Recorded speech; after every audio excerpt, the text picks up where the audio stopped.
Noggins. I'm a Brutish jock.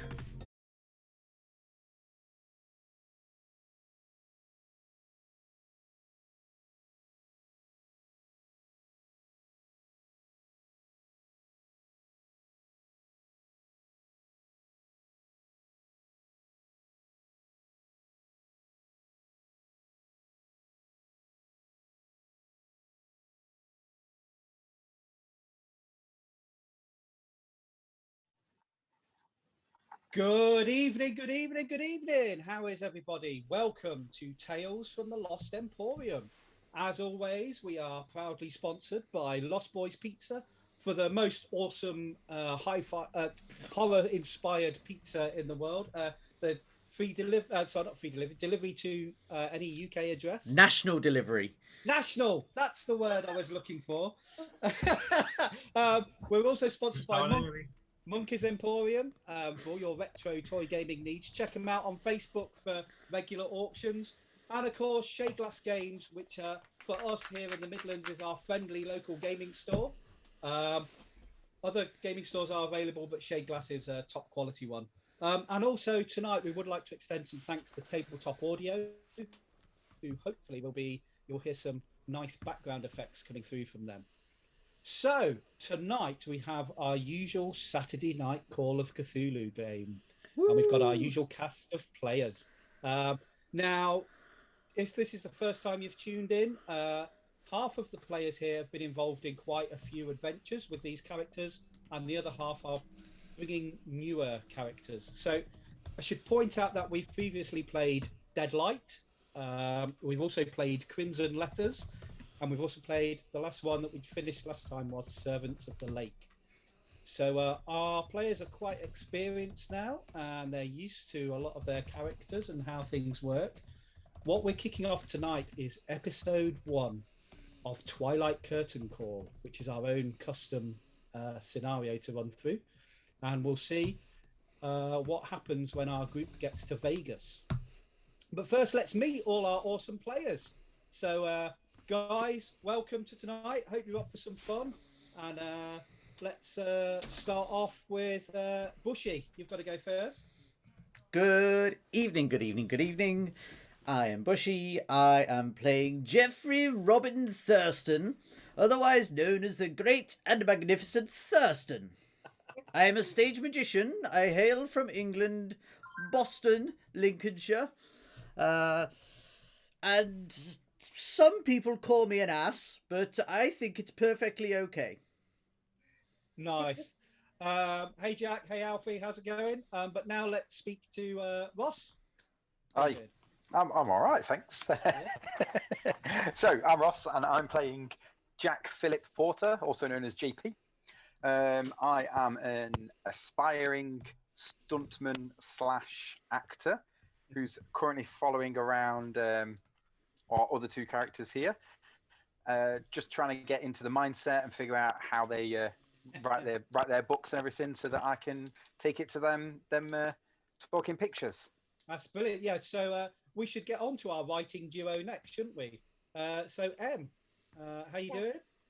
So yeah, I'm Em. I play Sharon Bennett, one part of the most haunted team. So I write the books, and the book that I've written is The Night at the Orchard. And we're hoping to write another book.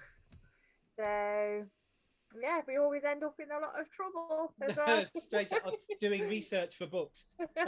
So I've got to say hi to Johnny Taft. That is Johnny from Monkey's Emporium, an awesome sponsor. So hey Johnny, hope you're doing well.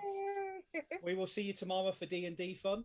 And finally, Gary, welcome. Oh, hi, I'm playing Michael Pritchard. I'm a parapsychologist. I'm also the other half of the Most Haunted crew.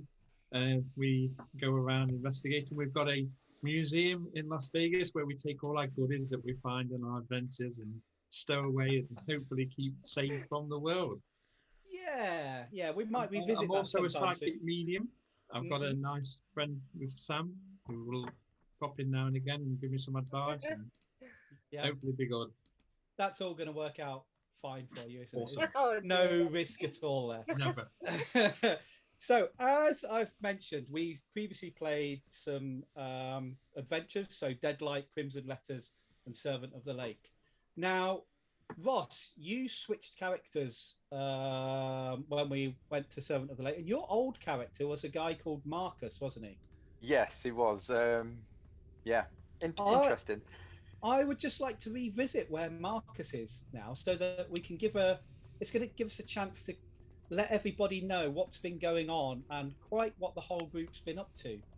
So, why don't you tell us what Marcus used to be? What was Marcus's background? Okay. So, Marcus. So Marcus was a fence. It was a very good fence, but A very good one. Okay. a very, very good fence, but a pretty stupid man. So, what the rest of the players? Well, actually, so Bushy, you had a new character for the first two ones as well. What was your character's name? Can you remember and what he was? So I played Francis, or Robert, depending on who he was speaking to, and he was a ex-police officer turned safecracker, and generally not a very nice man who. Who actually turned out, I think, to be the least killing of the lot of them, except for Marcus. But he doesn't count because he was kind of stupid. So Now, just because Marcus wasn't aware of exactly what happened in the very first adventure, didn't some altercation occur between Robert and Marcus?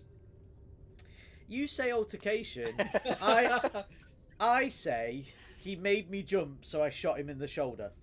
Yes. And poor Marcus had no recollection of this, but this was Um, quite a defining moment in their relationship, and it's going to come up. So I just thought we needed to mention that. I'd like to point out before you besmirch Francis's name any further, Yeah. he paid Francis for all Robert. of his care. He did, yes. Yes. And With- to be fair, he put up with a lot from Marcus, and he just took it. It was He got a lot of coffee though. he got a lot of coffee and a lot of donuts. Yeah, brilliant. Okay, so, well, let's just say the last 6 months haven't been kind to Marcus. He's found himself incarcerated. Oh, I started off by saying it was a good fence. You've ruined that. Well, he thought he was until the authorities caught up with him. Something has happened to Marcus recently, which we're about to uncover. Okay. So, Marcus, you are currently alone in a dark room, sat at a table with a bare light bulb flickering and buzzing above you. This is not unfamiliar to you. You have been through this quite a few times over the last 6 months. In fact, you haven't seen a lot of daylight over the last 6 months at all. You seem to have been locked away somewhere by some sort of authority that wants you off the streets, and they want information that you have locked away. Oh, poor Marcus. Poor Marcus. Are you forgetting the chaos he caused? I don't know what they're expecting from Marcus. if I remember correctly though, he gave it all away. All the Okay. stuff he had, he gave away. So, Marcus, the door opens, light floods in, and you make out, as your eyes adjust, a soldier in uniform. He's got an MP's armband on his arm. He comes in and he holds the door open, and there's footsteps as another gentleman enters. He's well dressed. He's very smart. He's clean shaven, and in fact, he's immaculately clean. He smells so much better than you do currently. You can smell the soap coming off him. It hits your senses like a hammer to the face, because you have not been in the best condition recently. They are not looking after you. You haven't washed in some time, let's say. That was So before he he's got just captured, dark. right? Yeah. It gets worse. So he's clean shaven. He has a black suit and a black tie with a crisp white shirt. He comes in, pulls the chair out in front of you on the opposite side of the table, places a large briefcase next to his chair and scrapes the chair back. He reaches over and flicks on a lamp with the light bulb pointing directly into your eyes. You just make out his steepled fingers and his elbows resting on the edge of the table. You then see that the MP walks past you and takes up a position in the corner behind you where you're sat, ready to react should you get up to no good. Want to check behind me? All you see is the MP in that corner. Okay. Marcus Mitchell. Fence for Mordecai the Hammer O'Leary.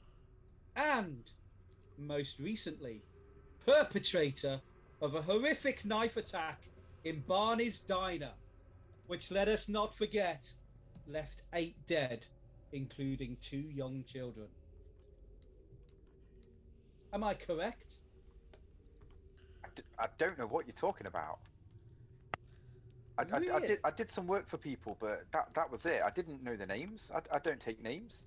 You don't remember going into Barney's Diner, pulling out a strange black knife and murdering 8 innocent people. I've never owned a knife in my life. Really? Well, that's strange because the police caught you there, covered in blood, holding the knife in your blood-soaked hands, muttering something about a poor donut selection. Good luck, So what do you Marcus. have to say for yourself, Marcus? So the consciences can feel free to kick in and help Marcus if they want. I don't know what to say. It wasn't me. It wasn't me. I didn't do anything. Someone must have put the knife there. Marcus, you were stood in the entrails of your victims. You even, when the police tried to take the knife out of your hand, you forcibly retired 4 of our guys.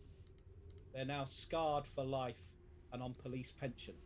I mean, can I just have some water, please? I can't.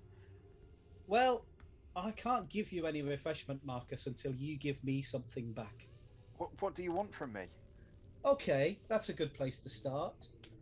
Now that you're more open to transactions, let's start with. Well, we've been looking into your recent activities, trying to find what would lead a man to cause such mayhem and murder. And let's not forget 2 small children, Marcus. Their blood was on your hands. So, yeah, why don't you tell me everything you know about Orchard Run Gas and Diner? That seems like a good place to start. How were the donuts there, Marcus? Just when was that again? I can't. Oh, come now, Marcus. You want the glass of water? You've got to do better than that. Oh, what was the name of that place again? Orchard Run. Orchard Gas and Run. Diner. Orchard Run. It's had some lovely coffee. Orchard Run. It's all a bit of a blur. There was coffee. there were people there. An old couple. They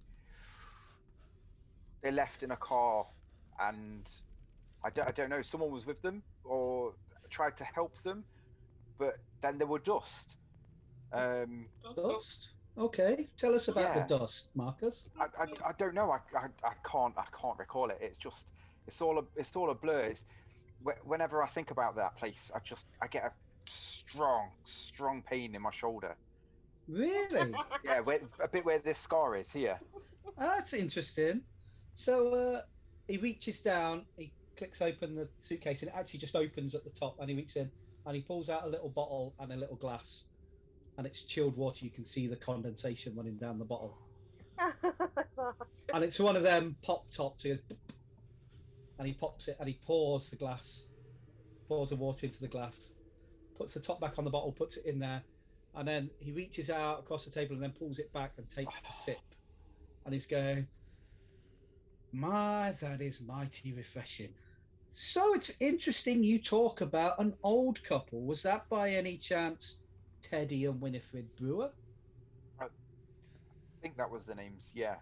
Yeah. So what did you do with them, Marcus? What happened? What did you do? I- Where are the bodies? They've I- been missing. Didn't do anything. Their family's asking, Marcus. They were in the car. They were really nice people. They're in the car. They were going to go and visit someone.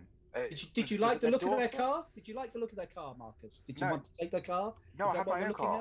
at? You had your own car. Yeah, my own car. Really, and it's a good car. Or was Teddy's car better? Is that what we're looking at here? I can't remember the car. It was just a car.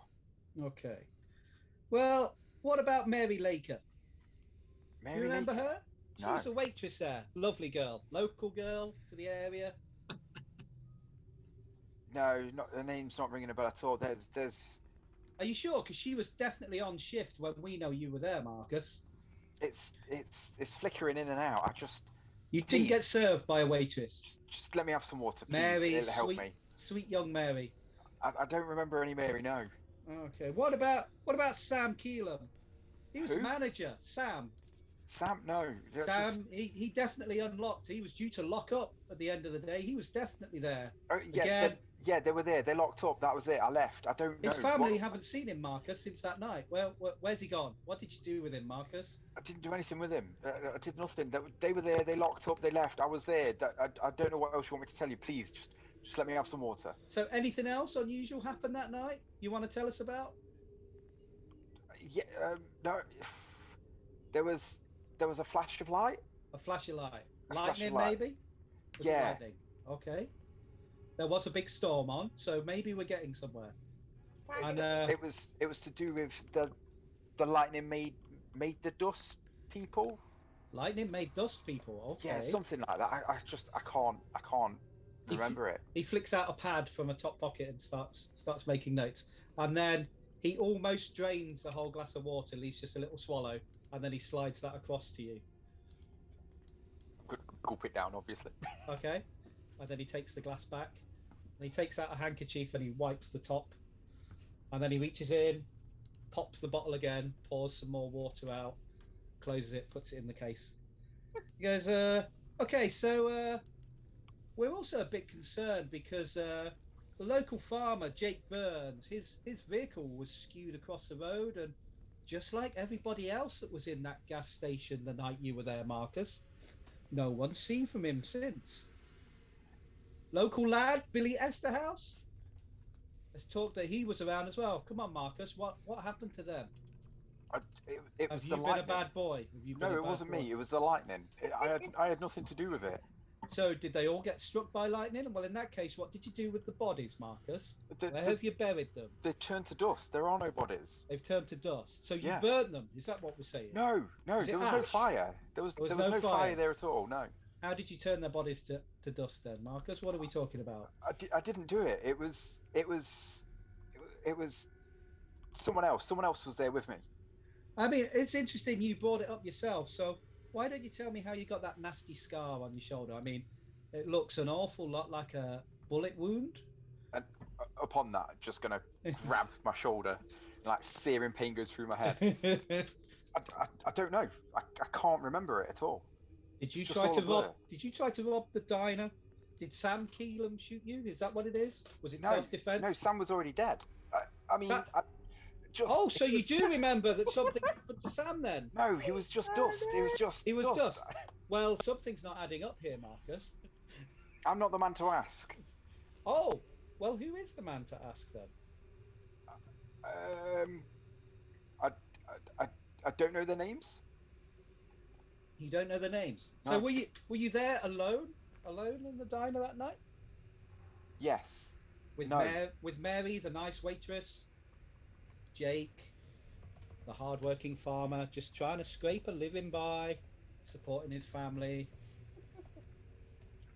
Oh. They'd all gone home by that point, I think. Don't forget sweet all a blur. old Teddy and Winifred. I like those two. You liked those two. I like Did they those say two. something wrong? What did they say to No, upset they you, were really Marcus? nice. They were on the way to visit a friend or a family A member. friend? Yeah, and then Well, you seem so sure they were visiting their daughter earlier. no, it was the daughter. Then I can't. Oh, it was. Okay. Can I have some fresh air at least? I don't think you're I've ready. been kept here for months now, and I keep going over it again and again with you. It's the same thing. It's just it was the lightning. There was That's all I can tell you. All right then. So, what were you there for that night then? Why, just level with me, Marcus. Why were you at the diner in the first place? It's quite a way off your usual patch. You know, did Mordecai authorize you to be out there? Was there some deal going down? Did it go wrong? Sorry, I was just looking at chat then. No deals. I mean, yeah, no, it was a deal. There was a deal. I was there to get an item. Oh, so there was a deal. Okay, what item were you after? It was for a box. For a box. For a box. Okay. So a deal. Can you remember who you were there to make this deal with? Was it Robert? Who's Robert? Robert Francis. Francis. No. Francis. Yeah, real name Robert. He had nothing to do with this. I've told you. He's my friend. He had nothing to do with anything. He's your friend. Yeah. Okay. He wasn't there that night at all. No. He might have been. I don't know. Maybe he drove me there. He maybe. Can you not remember? I can't say. No, I can't remember anything. He was. Yeah. No. So, okay,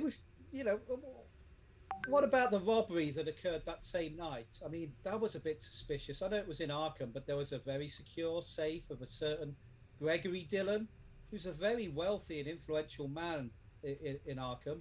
He's got important connections with the Miskatonic University. Apparently, he lost some valuable antiques and gems that night. And it's interesting that you've mentioned Robert, who's known for being a bit of a safe cracker.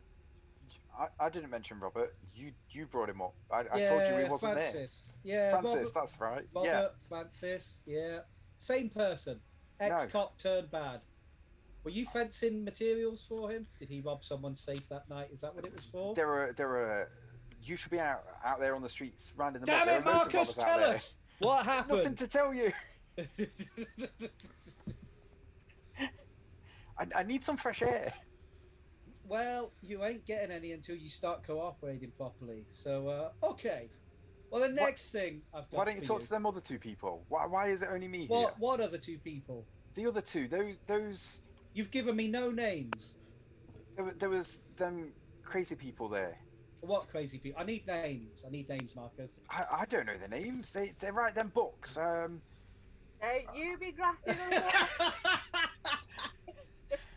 they write the books. They're famous. About this as well.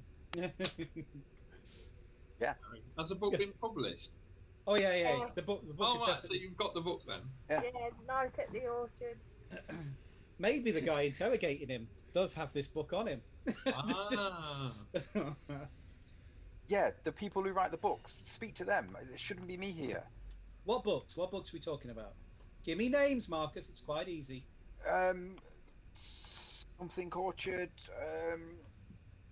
Sam? No. Michael.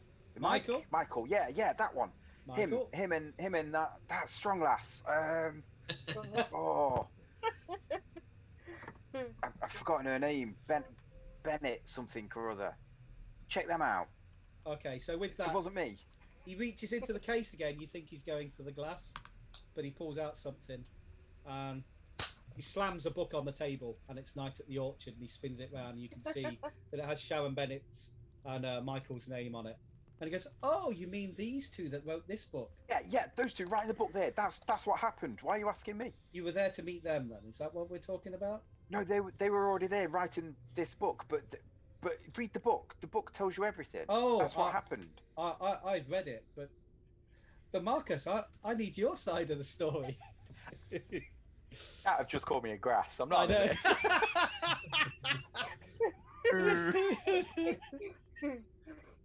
I mean, you've retired this character anyway, so fundamentally, it doesn't matter what happens to him. I put snitches get stitches as well. But it's saying that mode has allowed your message. No, it's definitely come up. Yep. I've allowed it. And Jack. Although, yeah, cool. Okay, so okay, fine. I can see this is causing you undue stress for the time being. He's never going to dob Francis/Robert in it. You know that, don't you? Well, let's see how that goes. He now, pulls a little. Marcus, Just remember everything I've taught you. When it gets too much, you have to go and get your newspaper.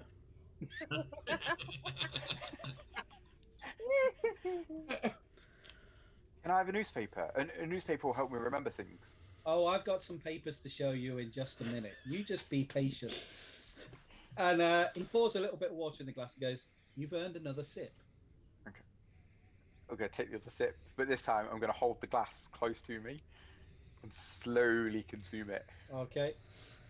It goes, "Okay, so I think we've covered just about everything from the diner. So you were there to meet Robert/Francis, right? Some deal that had gone down because he had knocked off a safe that night. And you also dragged in these two fine authors. And something went south and you decided to kill a lot of people. Okay, I've got that right in my head. Thank you I very didn't much, kill anyone. Marcus. Okay. You're telling me the story. Well, I am. I'm saying it as I understand events, and it's curious that you didn't deny that you met Robert, but previously you did. So thank you for Robert pointing wasn't that there out. either.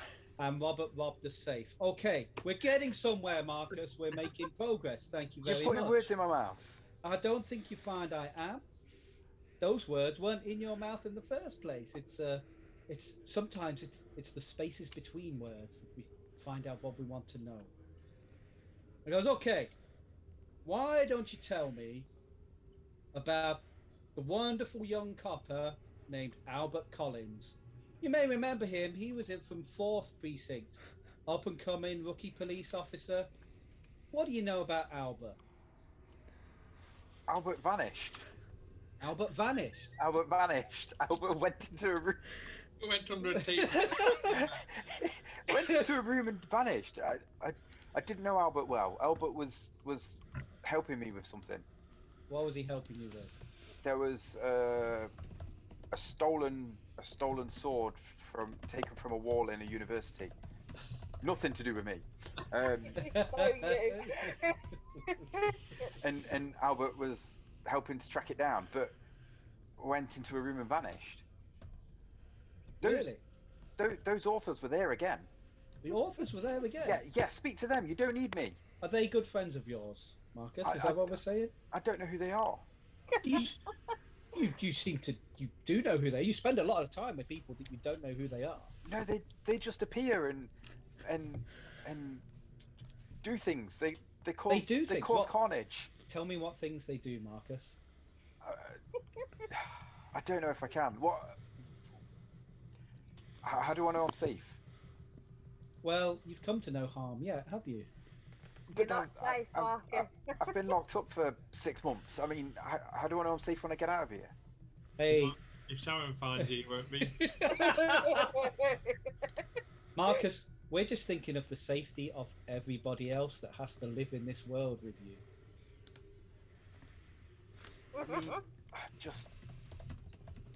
I need some assurances that this isn't going to come back on me. I mean, you are aware that a capital murder such as what you committed in the diner carries the death penalty? But it wasn't me. I can Marcus, tell you who it was.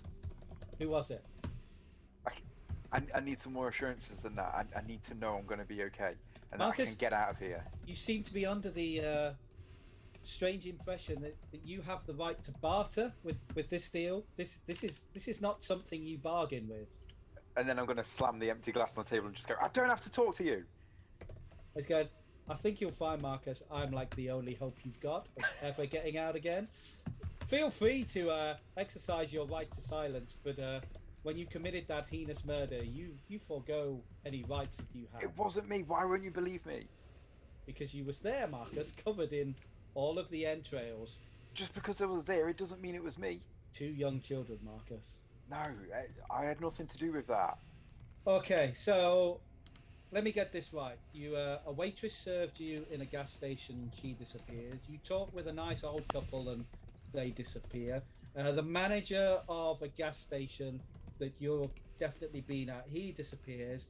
And then a policeman who's investigating something at the university is seen at the university with you, and then he disappears. Now, do you spot a pattern, Marcus? Marcus, Do you need me to draw you a diagram? The authors, they were there the whole time. Marcus did It was them. Read their books. They said they were going to write another book. Write another book. Okay, Yeah. we'll come to that shortly. Don't you worry. Don't go getting ahead of yourself. One of them liked taking photos. Really? There'll be proof. Have you got any photos anywhere then? No, not me. They take the photos. So they have some lockup. They have some safe with all these things in it. So what did pretty little Lucy Stone say to you or do to you to make you want to beat her to death then, Marcus? I didn't touch Lucy. Lucy, you remember who she was? That pretty waitress in Hobbs Roadhouse, savagely beaten to death? All these waitresses, it was nothing to do with me. Do you not like waitresses? Is that what it is? Do I- they not bring you enough coffee or donuts? Is No, that the problem I've here? always got a supply of coffee and donuts. Is that for murdering all these waitresses? No, you're doing it again. It's nothing to do with me. Speak to the authors. Talk Really? to them. Well, no, it's you we really want to speak to, because here's the interesting thing about Hobbs Roadhouse, where we found Lucy Stone savagely beaten to death. We also found 2 thugs from Atlantic City. Here's a bit I think you're really gonna like, Marcus. They were covered in stab wounds, and those stab wounds exactly match the stab wounds of everybody you murdered in the diner. I wasn't there. It was. Oh, but the knife was. Is that what was? You weren't there, but the knife that you owned and were found with was there. Yeah, someone else had it then. Oh, someone else had it then. Yeah. So you let a valuable, antique, sacrificial dagger just go around with other people. One that we know for a fact was stolen from a Gregory Dillon, and that you agreed to fence. Yeah, we were trying to move it. I mean, I was trying to move it. Who's we? No, Who's we, Marcus? I can't tell you. There was no one. It was me. No, it wasn't me. So He said it was you. so you met Robert to fence this dagger, and you had the dagger on you. I never And said Robert. You went to you went to Hobbs Diner, and then you murdered 2 other guys, and then you thought you'd lie low for a bit. But you couldn't help yourself. You'd got a taste for the blood, hadn't you, Marcus? No, it wasn't me. So then you went to another diner and just started randomly stabbing people. It was definitely the authors. They were always involved. The guy has a sword for a cane. Who has a sword for a cane? I can't. I'm not supposed to be dobbing people in. Marcus, there is no dobbing of people in. What are you afraid of? Mordecai can't get you here. Surely he's the only one you're scared of. How do I know you don't work for him? He's got friends in very high places. Yeah, not in my department, he hasn't. I'm currently a department of 1. So who's this other guy here then? Oh, he's just there for your security, Marcus. And I'll tell you what. I'm going to lean over to him and go, he could be on the payroll. And then he leans over to you and he goes, no, he's not. You can take my assurances as Special Agent Wade from the Delta Group that No. he is not on the take. Okay. Okay, I'll come clean with you. All right. So, what can you tell me now, definitively, about Robert Turner, also known as Francis Turner, disgraced cop turned safecracker? I mean, I say safecracker. The guy's got no finesse. He just burns straight through the doors. That's not cracking. That doesn't take skill. It just takes a piece of mechanics to do it. How Or a dare he computer. call himself a cracker? Does the safe get open? Yes, it does. Okay, I worked Why with are him. you protecting him? Because he's my friend. He's helped me out. He helped me when I was in hospital. Do you think a crooked cop turned robber like him would be sticking up and covering for you if he were in this situation, Marcus? He would have sold you out months ago. No, he wouldn't. He'd never do anything like that to me. I said he looked after me in hospital. You need to put your faith in the right people. Now, Marcus, don't forget that. Don't forget that $2,000 that I've got safe waiting for you. That's a pretty retirement. It's got some money waiting. I mean, no, nothing. Sorry, well, you've got money waiting. No, nothing. I mean, that would imply that you're looking at some form of freedom in the future. Yeah, okay. If I tell you everything, will you let me go free? You are not going to go have any sort of But I freedom didn't like you kill used to have. anybody. I killed no one. You're far too important to my group. We look at you. You're no longer classed as a person. You're just a resource for us to use. I could go undercover for you. Well, we've seen some of your undercover work. It involves you standing in a diner full of people's entrails that you've just stabbed. Marcus, we've got people far better trained than that. Thank you for the offer. No, I'm not seeing what's in it for me to pass on the rest of this information. Well, we could make life easier for you, or we could snuff you out. It's kind of that simple. Those are your two options, Marcus. This is the 20s. He's got carte blanche to do whatever he likes. You don't even get a lawyer. You've not even twigged that yet. No, I was reading the chat. Jack earlier on told me to request a lawyer.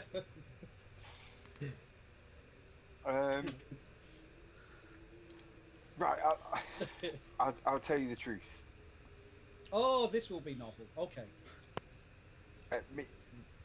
Me and Francis, we work together. We moved some stuff, but we never killed anybody. It was always the authors. The authors. You didn't Yeah. kill anybody. The authors are the mass murderers. Okay, this gives me somewhere to go. Michael and Sharon, Michael especially. Whoa! It's his You're cane. not going in our next book.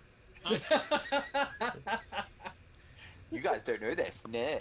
Yeah. Wait a minute. What do you say, Sam?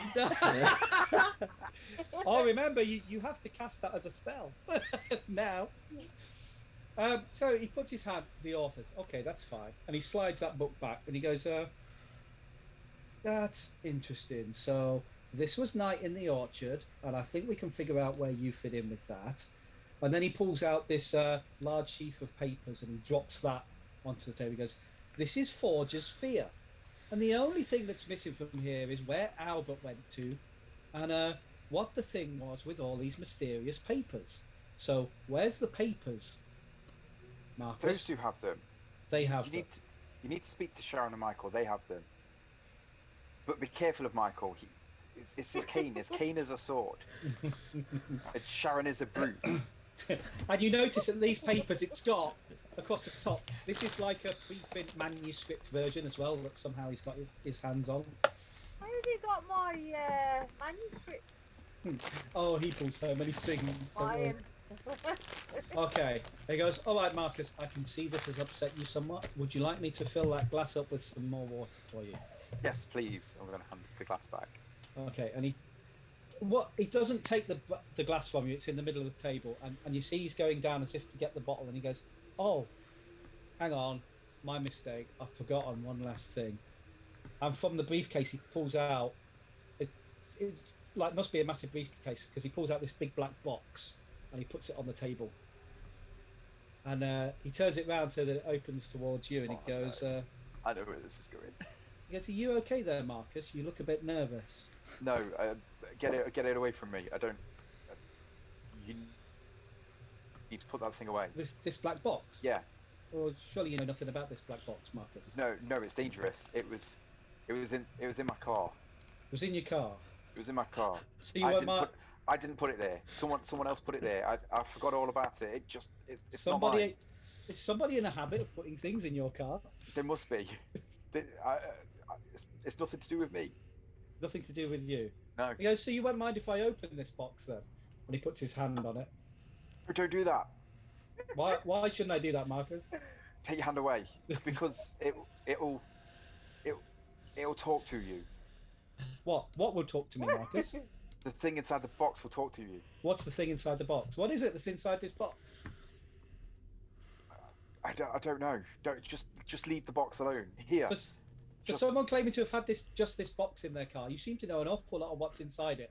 And he cracks the lid a touch. I'm gonna push back on my chair as if to stand up, Well, or to get ready to stand up, like I'm backing away. you think you're doing that, Oh no! but you see your hand reaching towards the crack in the box, and you hear. No. Well, I guess you don't hear the voice. You just feel like a soothing glow. It's like a metaphorical cuddle, as if an old friend has joined you in the room. And he's going, "Would you like me to continue opening the box, Marcus?" No, you need to stop opening the box. And what you say is yes. And he goes, "Why, of course." And he opens it up, and there is a dagger. And he goes, "So does this look familiar, Marcus?" No. And I put my hand out and grab the dagger. And it's as if you're caressing an old flame, and you feel at ease. Okay. Marcus and the nipple knife are back together. There is in the box the black obsidian dagger with the human skin wrapped around the handle. And then it goes dark. And that's where we end that Can little we hear session. Oh, Catching no! up with Marcus. Can we not hear screaming? No. Oh no!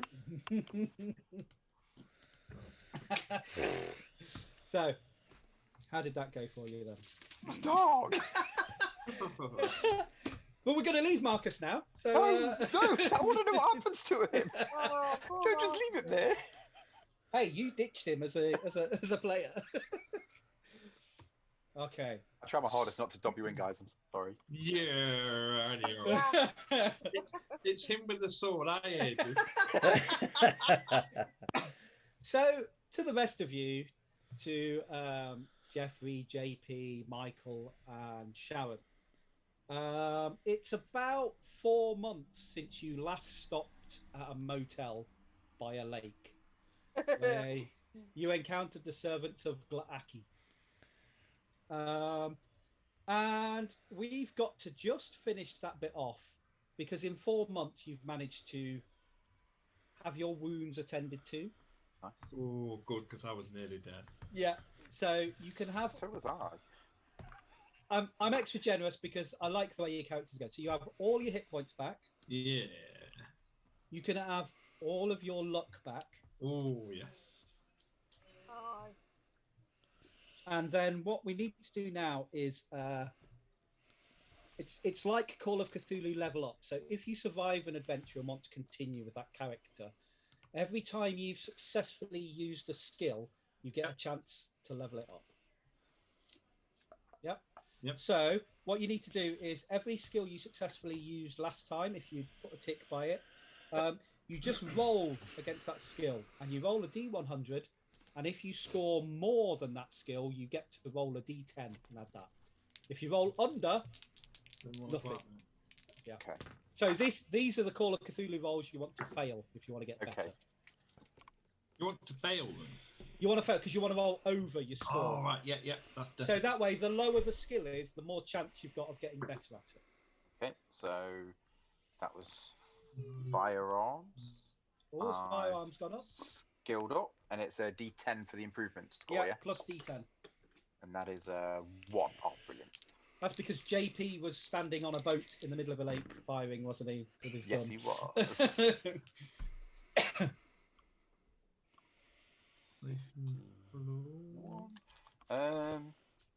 What else? I did listen, didn't I? Yeah. Oh yeah, easily got listen up. That was a 95. 6 for listen. Oh, my listen is up to 76. Ooh, that could come in useful. I mean, I probably shouldn't be saying this out loud. Never tell the DM. What else did? No, I failed my first aid, didn't I, and hurt myself. Oh yeah, you definitely failed your first aid. Sword King's got That's a by dog. 9. Oh, yeah. Oh man. Oh no! I just got a 00 and a 1. Is that 100? No, that's not That's 100. Is one. it? That's 1. That's 1. That's a good roll normally. For this, My dodge doesn't go up. Yeah, we know that because you failed abysmally. You got punched in the face and it caved half your skull in last time. I didn't do any sleight of hand. Didn't do any self. I did spot hidden. Nope, that one doesn't go up either. I'm getting rid of all my good rolls then. did you make me use when I was barging through the doors? That was just, was it fighting brawl? I think it was. It was a it's- brawl, yeah. I've got Yeah. it ticked for some reason, Yeah, and I fighting can't remember brawl. if it was when the zombies attacked or because I think I ran off, didn't I? Yeah. Yeah. Okay. Fighting brawl. Oh my god! I've rolled 2 1s tonight already Brilliant. on level ups. That's Get ridiculous. all those good rolls out the way. We don't want anything like that going on once we start getting into the. I've just into the wasted best 2 bit. 1s. That's unreal. So has everybody done their scores now? Yep. Okay, Michael and Sharon, Yes. you had just completed a book tour. The sales receipts have come in, Oh yes. and you can both increase your credit ratings by 10%. Oh right. Okay. JP, you're hanging around with the most haunted crew, Yes. so you're getting to very much coast on their coattails while you do all this like method acting and trying to get into their characters and what they are. So you can increase your credit rating by 5%. Oh, nice.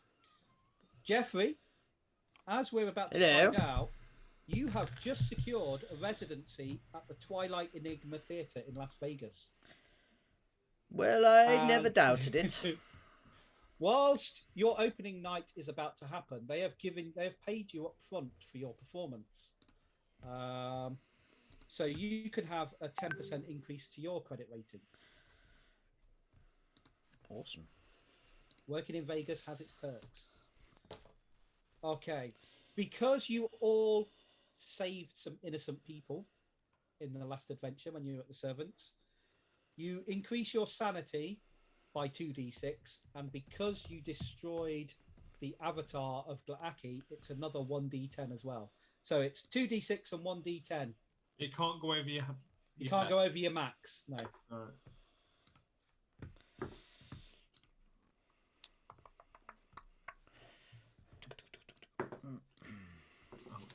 So that should give you some sanity back. Yep. However, I'm going to take some off you now as well. There you Only from the max. You can each roll 1d8 and add that number to your mythos score. Sorry, Mr. Keeper. Yeah. How much sanity did we get extra there? 2d6 and 1d10. 2d6 and 1d10. Okay, cool. Thank you. Was that for everyone then? Sorry. Yep. Yeah, you all rescued people and defeated the avatar. And that's Cthulhu Mythos, yeah? My d10, I rolled a 1. This is bullshit. That's nothing to do with me. That's entirely on your hands. Yeah, and the Cthulhu Mythos goes up by 1d8. Yeah, but on 0%, so on 6. However, your max sanity goes down by the same amount. Oh, yeah. That was only 1 though, so I'm loving that. So 1 Cthulhu Mythos, 1 Sanity. Lots of people rolling ones. Are you okay, Em? Have you got that? What does Cthulhu Mythos mean? The more of the crazy, scary creatures that you see that are related to this Is it creeping sanity? horror. No, so it's it's a actually- skill. It's in- on decline. Okay. Yeah. Now, I don't want to alarm anyone, but Jeffrey has got 16% in his Cthulhu Mythos now. There is stuff you don't know about Jeffrey. Do a boost of magic point. No, because you didn't use your spell. I didn't use... If you use your spell, you can boost it. There wasn't no ghosty stuff going off. It was just crap happening under the floor last time. There was dead bodies and that there, so you could have found out about them. We're used to everything now, though, Michael. So, Em, did you reduce your sanity by however much you put your Cthulhu? Yeah. Okay, cool. Very good. Right, now let's get into... That's all the levelling up doing, because we're now getting into the proper part of Twilight Curtain Call. So, Sharon and Michael have connections in Vegas, and they are off to Vegas. So by default, JP, you're there with them. So they are traveling to Vegas. Jeffrey was already thinking of heading that way, and he was ahead of you guys anyway, in his old jalopy that he was in. And he's been there poking around and mooching about, and he's managed to secure a residency at the Twilight Enigma Theatre, which, particularly Michael and Sharon, you know your way around Vegas. This is 1920s Vegas. It's fundamentally a crazy little town in the middle of a desert. It was only set up to be a rest stop along the railway, but it started to grow and grow, and there's many saloons, saloons there to cater for travellers. Now, the other thing that you need to know about Vegas in the mid-20s is, whilst the rest of America was abiding by prohibition, Vegas had a very lax attitude to it. That's because the only federal building was in Carson City, which was many miles away. So, hey, if the feds couldn't come and look into it, then there's no reason why you shouldn't. And the authorities in Vegas were very lax on that, and they thought Nevada state law should be placed above federal law after 4 years of prohibition. So by the mid-1920s, it was sort of an open secret that you could go to Vegas and you could happily drink in any of the bars or saloons that were there, or entertainment venues. So that's what you would be aware of that in Vegas. So Jeffrey, you've secured this residence. The manager of the theatre is one Cliff Malone. The theatre, it looks brand new, and you're a bit curious as to how you've managed to so easily secure this residency. But while you're there, you can do a bit of poking around. So Cliff's quite a nice chap. He's middle-aged. There's a lot of, it seems like his mates are there, and you're booked on to go onto stage, and certainly one of his best friends, by the name of Erma Hardy. She is a singing cabaret act. She's going to go on after you tonight. But you're there, you're mooching around, and you see across the street the familiar faces of Michael and Sharon and their son, JP, in tow.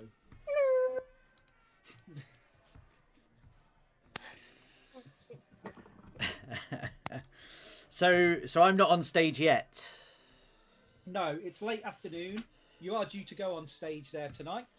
Oh, okay, fine. Booked up. Your name is on the billboard above there. You're very close to the theatre, and you've seen acquaintances maybe, crazy people. You remember they helped you in a tight spot when your car didn't work, but then they pushed it in a hedge. They did. That's true. So how do you feel about them? Well, if anything, I'm going to take this opportunity to show off that my name is on the billboard to some people that I know. Yeah, definitely. So, are they heading in my direction? They're the other side of the street, and they're just about to go past you. But it's a dusty street. I'm sure we've got a picture of what Vegas looked like in the 20s. So, okay. So I think the way that it would, the way that they would come up, how would I do it? Let's think. I'm just talking to Sharon, and I'm like, can you remember when we was at that diner, and you got a knife and carved that woman's head with that rune? People might think I did all the stabbing with a sword, and did everything. But remember, you did that. Yeah, she deserved it. She was horrible. It was the waitress, wasn't it? Yeah, I can remember that. She took the plate at my face. I just got a feeling that people keep thinking I did everything. No. Well, we did that to save everybody, though, didn't we? Yeah. So did that actually happen then, or was that not just part of your book? I thought you guys had just wrote that in as flavour text. No. Yeah, we didn't really do that. It's So you didn't do it then? Okay. It seems like on our last adventure when I was stuck on a boat firing these barrels at people. While you were cowering underneath a building. Oh, I'm starting to get a better idea of how you two write your stories. So whilst these guys are having this conversation from the other side of the street, then I'm going to be like, good evening, good afternoon, all you fine Las Vegians. Welcome to the great and magnificent Thurston. Yes, you can hold your applause. Because tonight you will see the most audacious magic for you to ever have seen. No, we're not just selling more hopped up booze here this evening. Before your very eyes, I will make coins disappear. Not enough, you say? Well, okay. How about... And I'm going to open my jacket and try and get a dove to fly out. You definitely need a performance. Well, although it's your arts and crafts magic or something, isn't it? It is. Yep. Stage magic. Stage magic, that's the one. Where is it? This 70. Okay, it's not bad. Right. Oh man, I failed.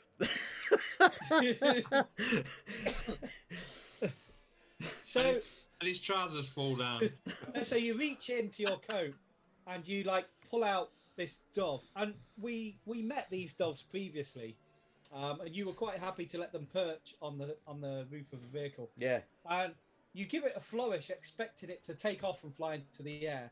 What you actually do is this dove is unconscious because it's not been able to get enough oxygen, and you fling it across the street, and it lands in front of Michael, Sharon, and JP. The body of this dove comes flying back and thuds into the walkway at your feet. And it's at that point that the dove comes round in a flurry of dust and feathers. And then it looks up and it recognises you guys. So it flies up and it perches on Sharon's shoulder. Oh, God. I recognise this trick. Excuse me, madam. I think you'll find that dove is already taken. It would cost you at least $5 to purchase that dove.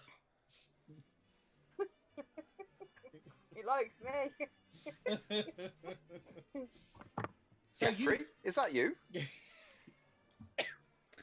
Ah, it's How's the car? family haunted. Family haunted. Well, what brings you down to this lovely little hole of Vegas? I tell you what, you've come to see me, haven't you? It's a surprise, I'll say, but word gets around fast when you have such tricks as these, you know. And again, I'm going to try and, like, if they've come across the road, that is, I'm going to try and pull out a coin from behind JP's ear to give to him. Give us another stage magic roll. Oh, motherfucker, that's 93. Jesus Christ. Did you want to push the roll? Yeah, sure. No, let's push it, because in the end I might punch him instead, so, you know. Thanks. He's pushing the roll. Ah, yeah, that's a success. That's what we're Brilliant. talking about. So I mean, check one side, yeah. and there's nothing there, and I'm like, oh, my mistake, I forgot you were a lefty. And then go behind his left ear and pull it out. And JP, you see this and presumably are amazed.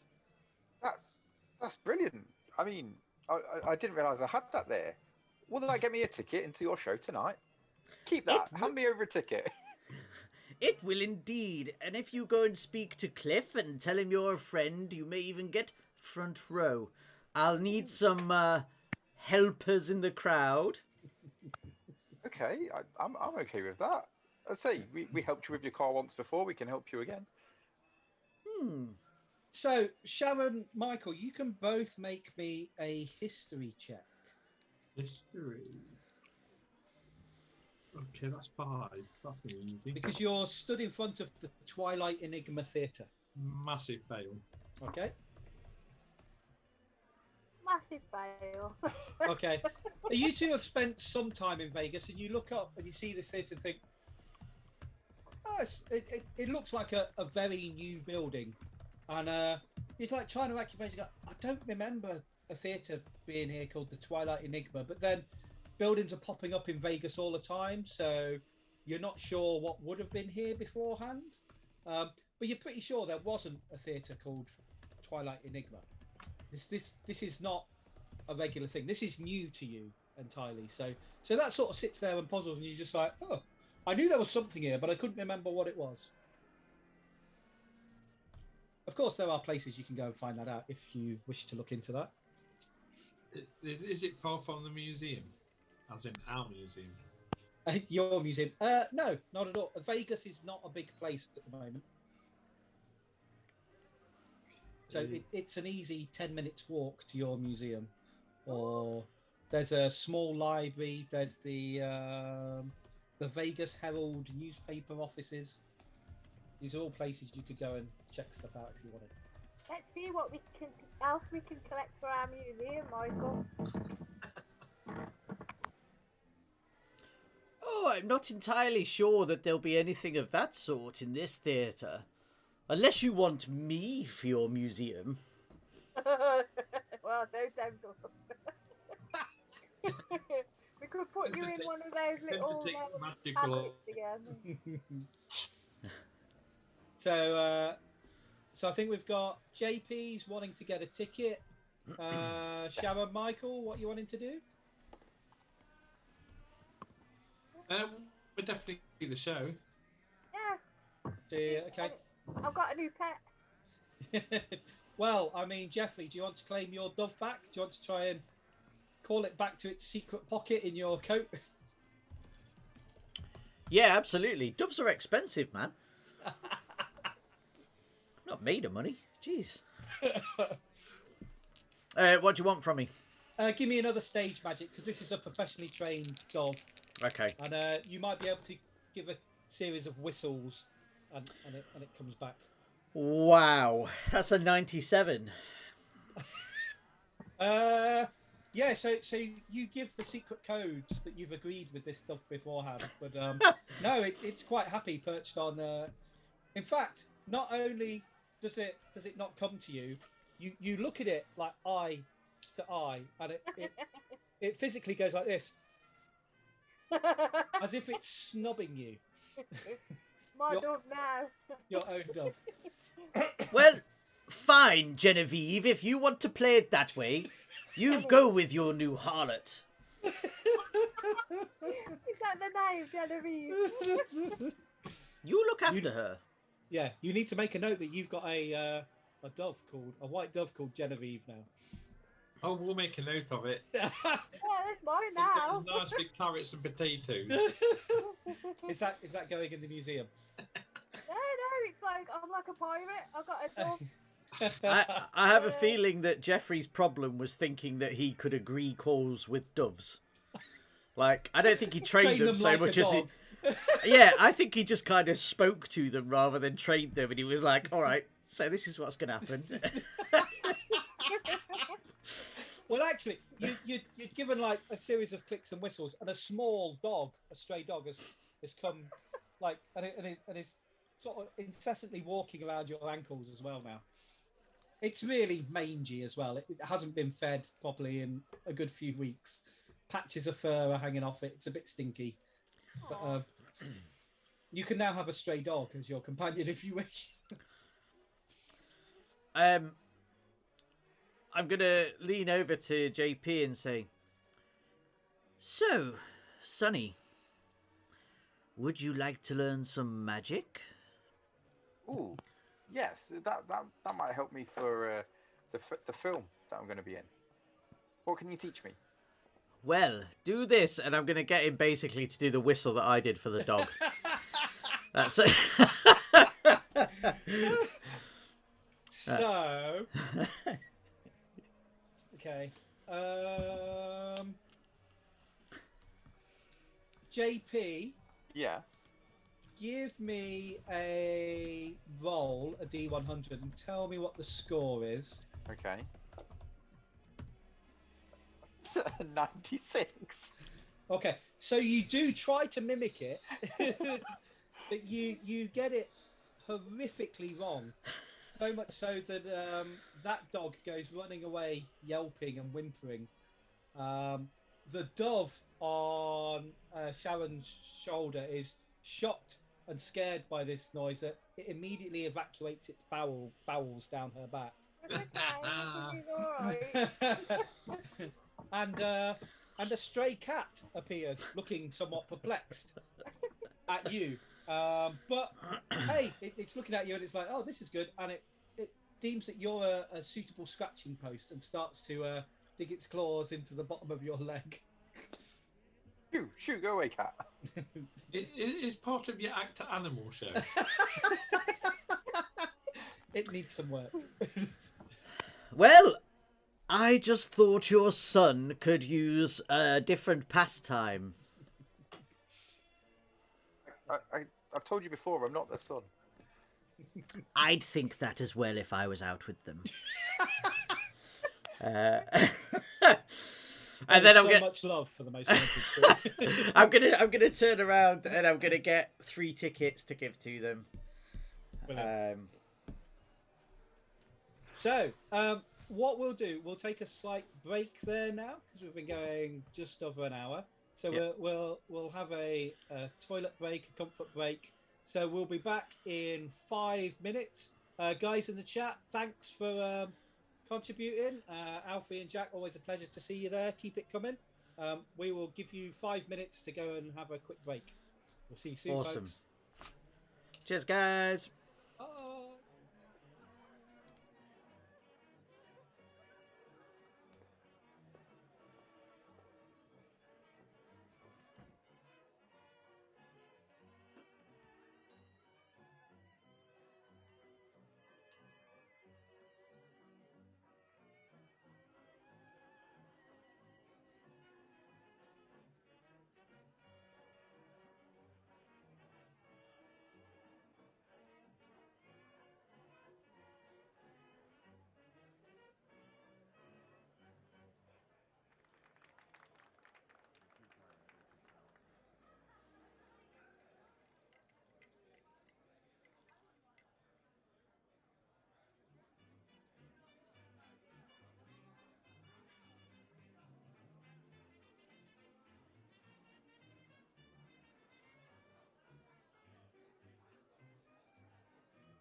Hello, hello! Welcome back to more Tales from the Lost Emporium. We are playing Call of Cthulhu tonight. If you are just joining us, go back and check out the start because Gary and Ross do some really mad interrogation stuff, which was pretty fun to watch and be part of. But otherwise, we're going to carry on, as always, with these things. Quick shout out. So first of all, Tabletop Audio. So any of the music and stuff you hear in the background tonight, that's from Tabletop Audio. Please go and check them out. They're cool. It's free. Lost Boys Pizza for the black-based pizzas that are crazy tasty. And they do national delivery. Amazing. If you try and get free delivery, you can just blame Gary because, you know... cheaper than medium pizzas from a hot sort of place. I don't want to do any free advertising for a big national chain. Monkey's Emporium for all your retro games and toys and cool shit. If you like the retro stuff, go check them out. They've got loads of stuff online. They do auctions like every Friday. And Shea Glass Games. As you may well know, well, go and check them out for your RPG stuff. Yu-Gi-Oh, My Little Pony, dice. I think we covered all the bases, right? I think he'll pretty much get anything in if you ask him nicely. Yes. And if we've not played it before, let us know and we'll play it. Yeah, Awesome. man. Yeah. Brilliant. So, thank you very much, Bushy. So, we are here. We're doing our own scenario for Call of Cthulhu. So, set in the 1920s in America. It is called Twilight Curtain Call. And our group have found themselves in Las Vegas, which the most haunted duo are familiar with. And they bumped into an old friend, the stage magician Jeffrey, the wonderful and amazing Thurston. And he has managed to secure a residency at the Twilight Enigma Theatre. And we are going straight to the evening of his performance. And so Sharon, Michael, JP, you enter the theatre and you look around and you see it. Like I say, it's what would be called nowadays a new build. It's like almost like the paint still isn't quite dry,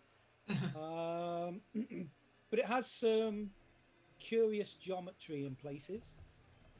And you look around and you can all make me. In fact, Jeffrey, you can do this as well because of your background. While you've been wandering around the theatre, you can make Cthulhu mythos rolls. Oh wow, I'm going to do this. I've already rolled 2 ones tonight. I can do it again. No. Nope. Cthulhu mythos. That. Do I get a tingly feeling?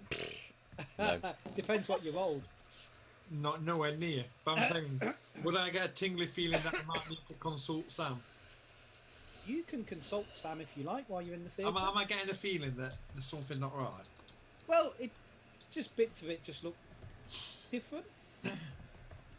Angles don't look quite right. Right, let me just look at a cult again.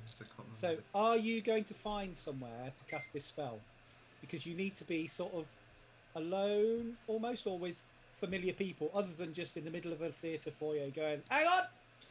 And laying a sheet on the ground and lighting incense and candles.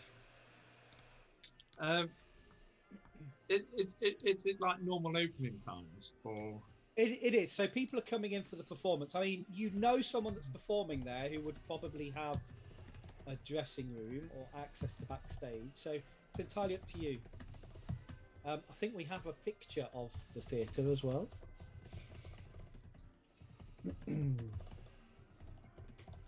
Which may look suitably spooky.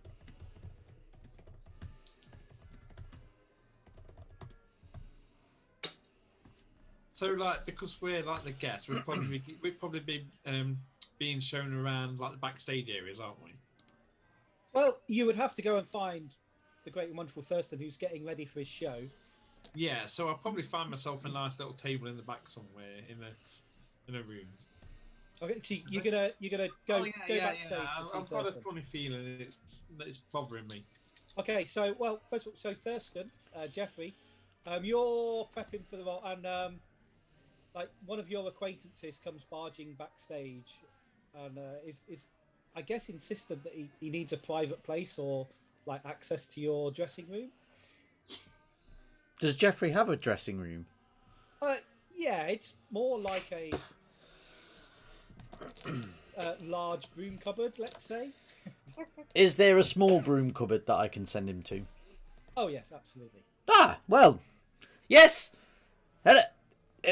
Yes, Michael, absolutely. Just come this way. So after our last adventure, it's bothering me. I could do with a candle and a little room.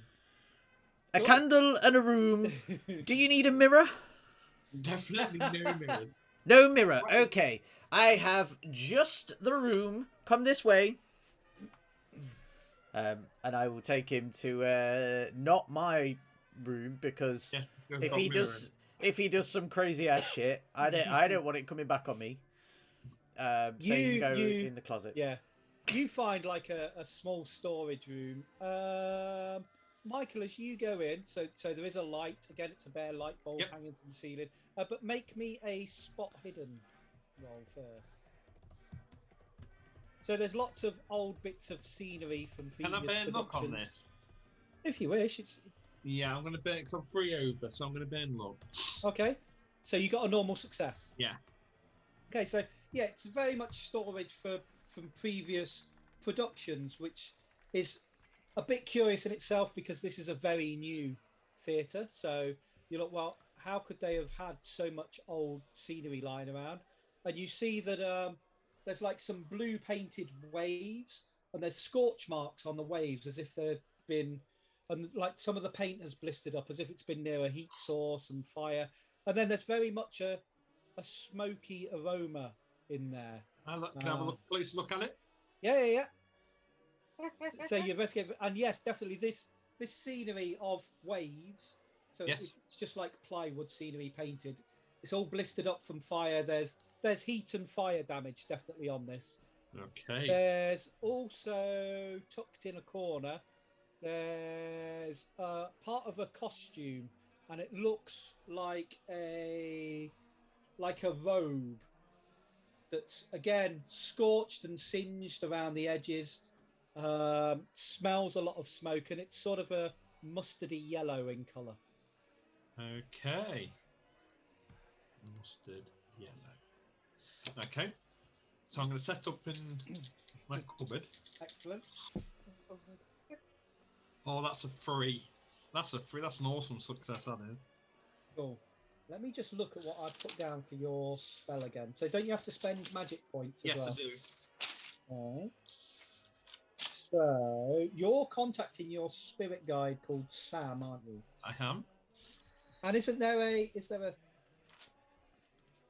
sanity penalty for this as well? Here we go. Oh no. That's just if something goes wrong. How many magic points was it? It was 1 magic point. And it costs you 1d3 sanity. D3.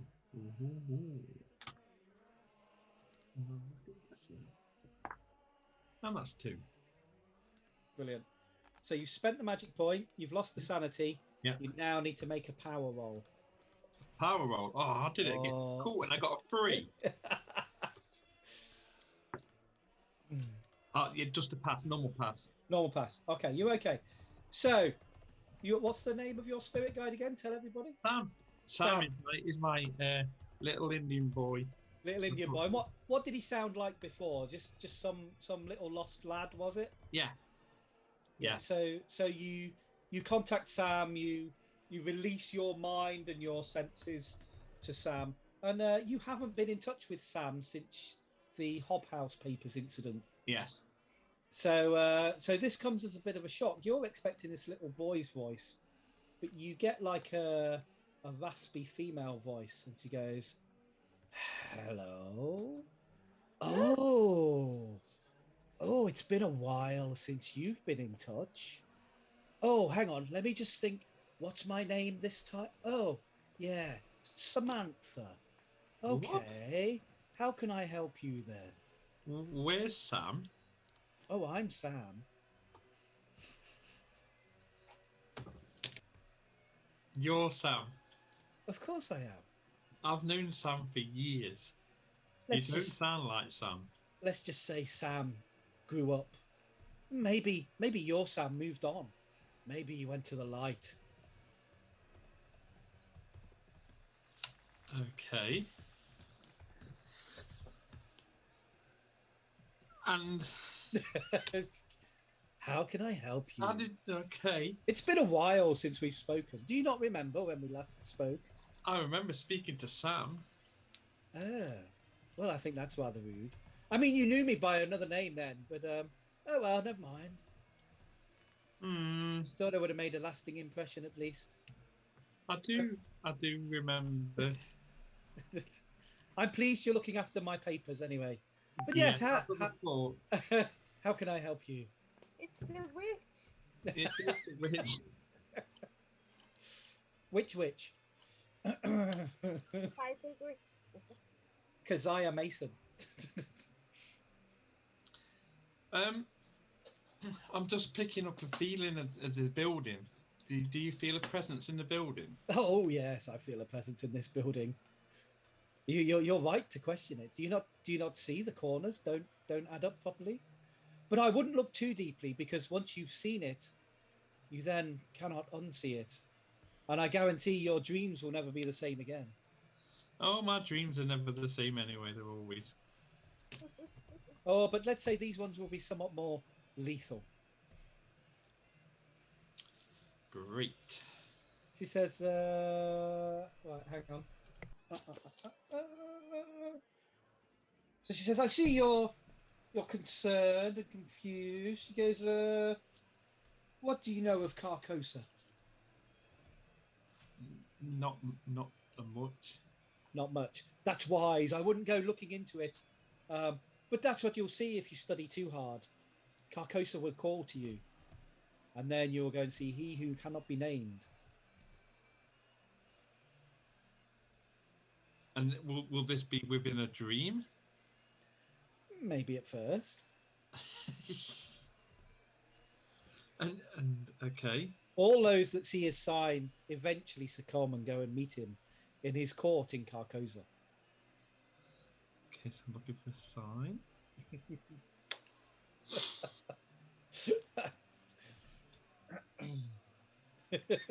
It's not Voldemort. It's so much worse than Voldemort, this guy. I mean, I know that Adam and Gary could tell you who it is. Out of character. Is this a place to be wary of? This building we're in?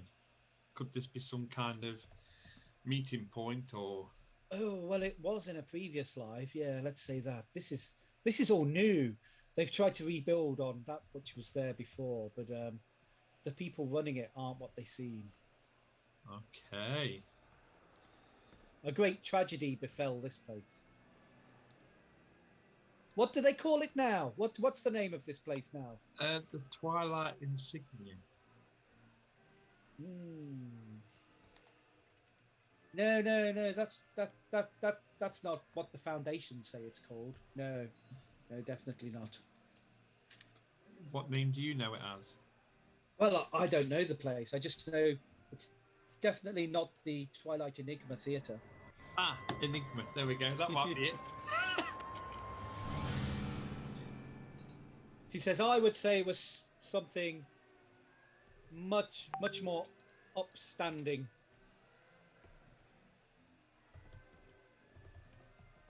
Was that a follow we got there? Thank you very much for the follow.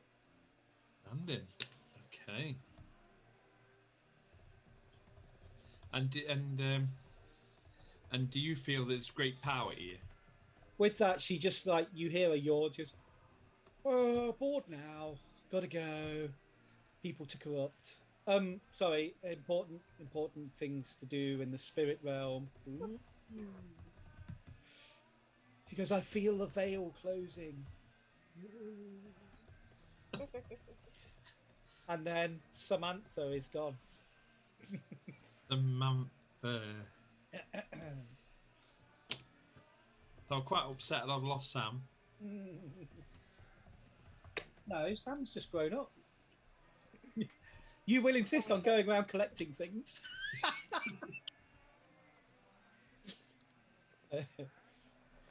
Okay, so with the information I've got, I'm going to go and find Sharon.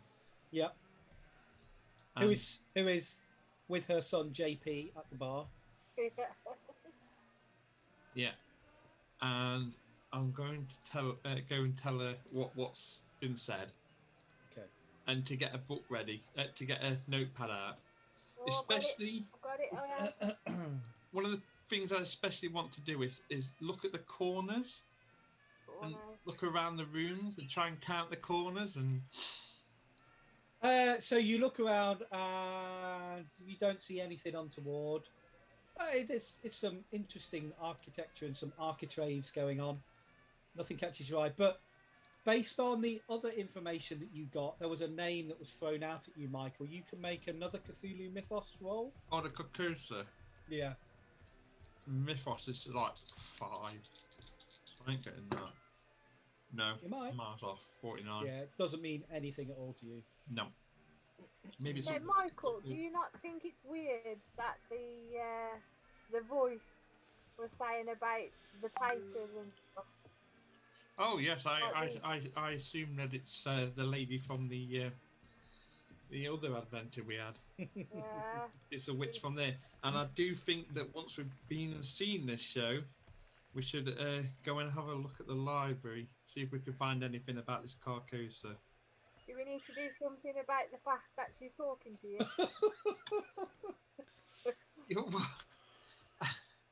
Well, I mean, yes, we could probably, but the thing is, I was thinking this myself. Like, if it is here, we could destroy the papers. But if I destroy the papers, will I lose all my powers? Will I lose Sam? Yeah. And that's something that we're gonna have to see. I mean, Keziah Mason is a very powerful witch. She's got access to a lot of stuff. Yeah, she could be helpful, but I'm not Control trusting you. her. But I'm not trusting her 100%.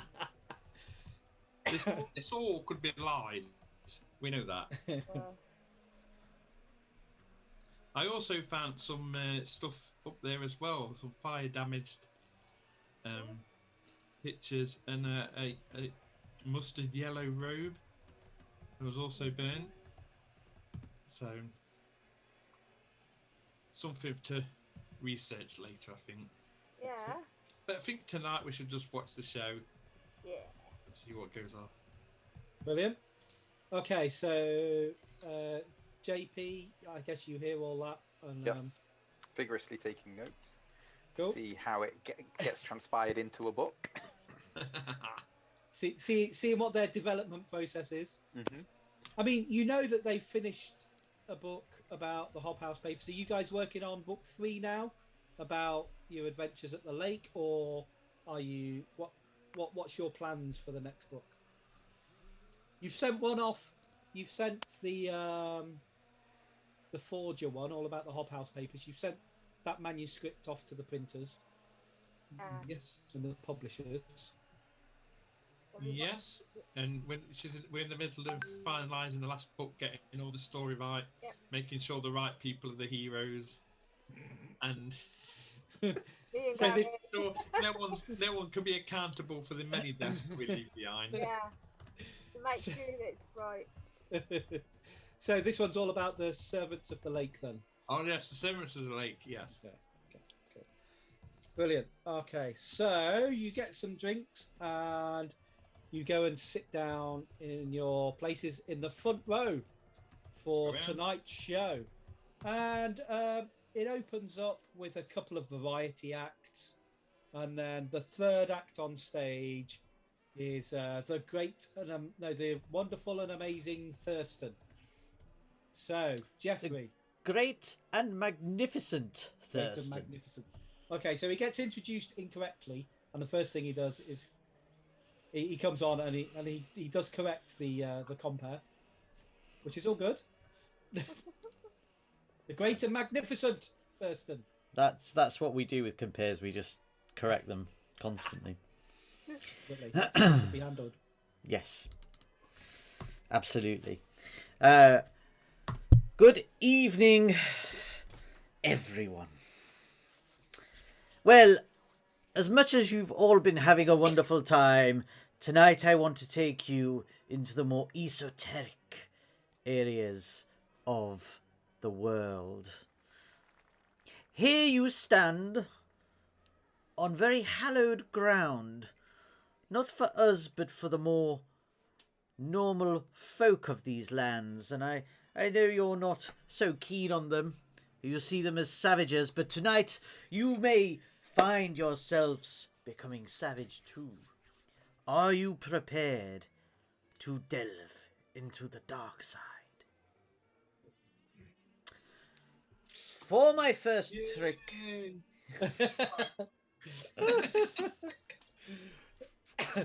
For my first trick, we will keep things quite light. We will ease you into the evening, ready for you to meet your maker.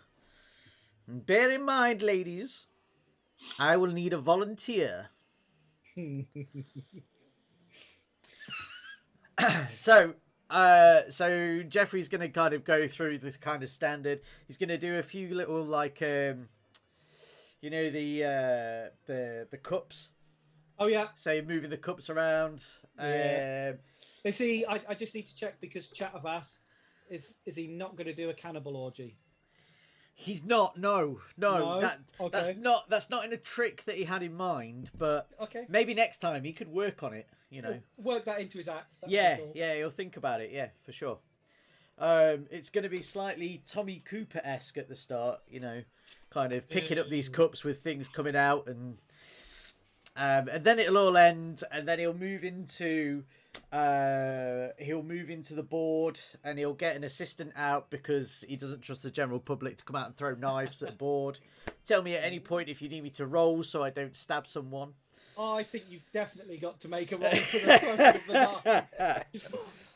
knife. I mean, this is one of the biggest crowds you've ever performed to. This is like, because like I say, it took you by surprise that this theatre has booked you. Yeah, look at them all, look. And it is packed. All right. That, my friend, is a 6. Oh, amazing. Wow. Okay, so you get it, so it almost, barely brushes the skin, doesn't leave a mark, but the person at the board feels it where it lands. It's that close.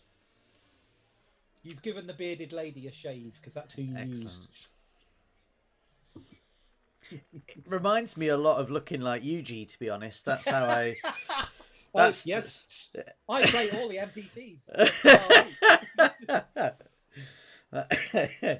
Okay, so he's then going to move on to a big wooden box that he's going to invite one of the crowd to come up for. So, who would like to transcend time and space?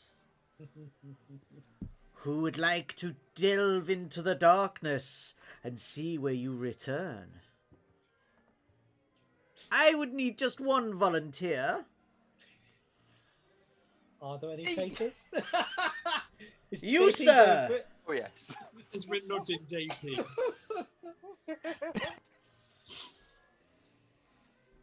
Excellent. Well, come up to the stage. A round of applause, ladies and gentlemen. A round of applause. What is mum and dad? Then quite loudly, I'm going to shout, I do not know this person. What son? Right.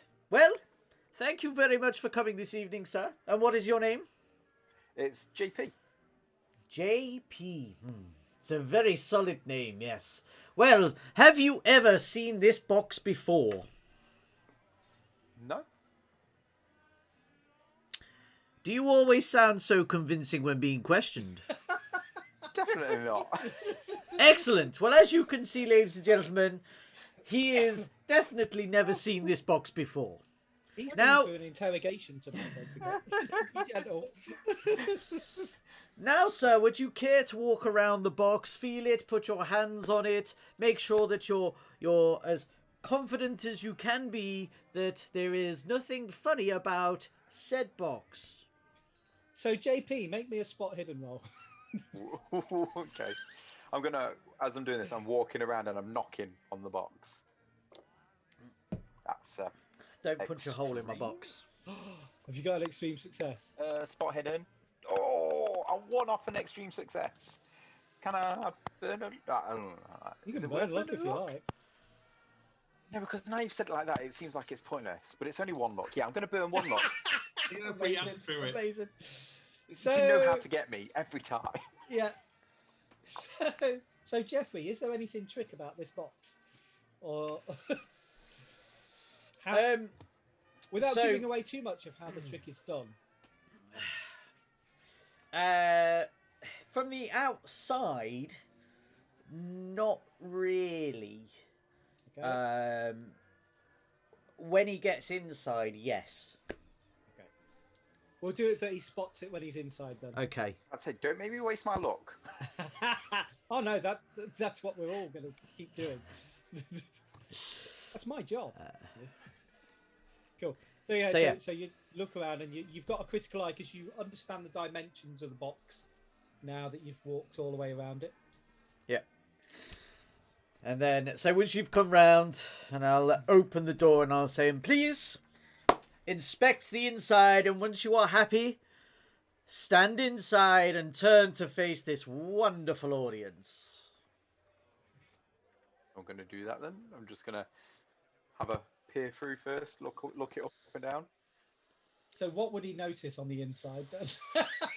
It's you're right with the dimensions, so it's bigger than what it should be given the depth of where he stood. With the back, so it's a fake back, essentially. So you clock that, JP. Yep. I'm not going to say anything. I'm just going to get in. Well done, JP. It's like, now, JP, you will be transcended through time. And when I open this door again, you will have disappeared. Ooh. Are you ready? Yes, most certainly so. Very well. Good luck. And he shuts the door. Is there going to be a drum roll? Yeah, there's all sorts of theatrics, and the thing spins round, and he's walking around waving his arms in the air, and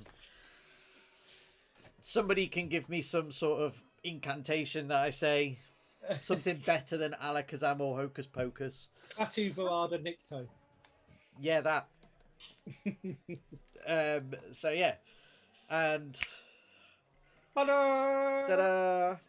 Now, do you need me to roll, or do we just need to decide if JP is actually going to go and stand behind the fucking fake? I think because he's clocked it, we just need to decide whether he's going to play along. Yes. I'm going to play along. Okay. There you go. So Very you don't good. need to make a performance roll for your Okay. stage magic. As far as everyone else in the audience can see, there's an empty box there now. Oh, well done. Oh, that's Go wild. amazing. Thank you. Now, the most important question. Mother, father, do you want your son back? No, thanks. No. Oh. And it's a thumbs down from the dad. JP, if you can hear me, wherever you are, they don't want you back. So I'm afraid, well, if I bring you back, I can't be held responsible. They may have left already. Who knows? Some But I guy don't- at the back of the audience shouts, "But he owes me money!" And apparently you owe that gentleman some money. It's okay, sir. He says he's going to win a bet and give it you all back. Right. Now for his return. And then I do the same thing again, but in reverse. And, ta-da! He's back. Well, hopefully he's come back through. yeah. And now time step to take a bow. Yep. Amazing. So, is that the end of Jeffrey's act? Is that the big finale? Well, that's the finale unless I get an encore. And if people shout for an encore, then I'm going to try and, do the whole swords in a box. Encore! Storm it off! I've already gone to my seat. Sit down.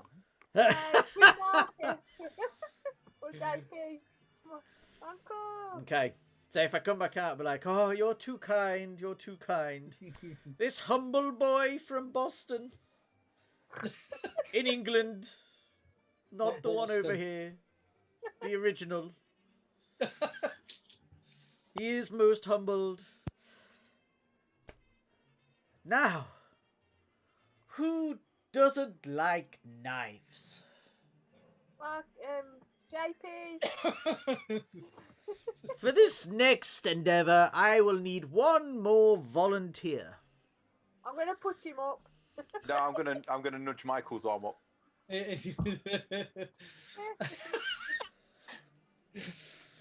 So Michael gets rope to go up. Okay. Yeah, Stabbington. Excellent. Ah, well done. It's the father, ladies and gentlemen. The father. Well done, sir. So, are you ready to defeat death? I'm always ready. Excellent. Well, as you can see, we have a not so dissimilar box to last time, a little bit smaller. And as you can see, ladies and gentlemen, there is already pre-cut holes about its purpose. My wonderful assistant over this way will bring me these 5 swords. 5. 5. Probably. The bearded lady comes on with 5 swords. Stand up in reflection. Sir, I will unlock this box, and in a moment I would like you to lay down.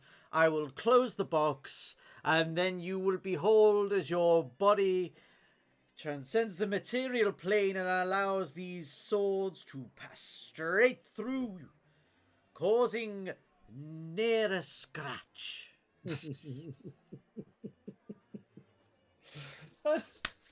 And then, What could go so wrong? lift the things up. Yeah. You're definitely going to need a performance roll for this one. I'm getting locked in. Padlocked in. I'm sorry if you die, Michael. Hold my monocle. I'm sorry if you die. Here we go. I've only got 12 hit points. Yes, I did. Take your medicine. What do you want? You want stage magic? Yeah. Okay. Ah, yeah, that's a regular success. Awesome. How many do you need? Just the one? I think just Or the 5. one. I think we'll be pushing it if we do it 1 for each sword. I guess we're going to need a roll from Michael, though. It's... Don't flinch. Yes. It's whether he's going to panic while he's locked in this box, in this So confined what about space. the under? I think probably a power roll to keep your calm and composure and conquer your fears. Go to your happy place. I failed it. Oh. By how much? 5. By 5. I mean, you can spend luck or you can push the roll. Oh shit. Oh shit. Oh I've shit. only got a Oh, 50 shit. anyway, and that's a really bad. I think Yeah. 5 is going to be better than what I could probably roll. Oh shit. Oh shit. Well, what do you want to do? And if you're pushing it, what are you doing to conquer your nerves?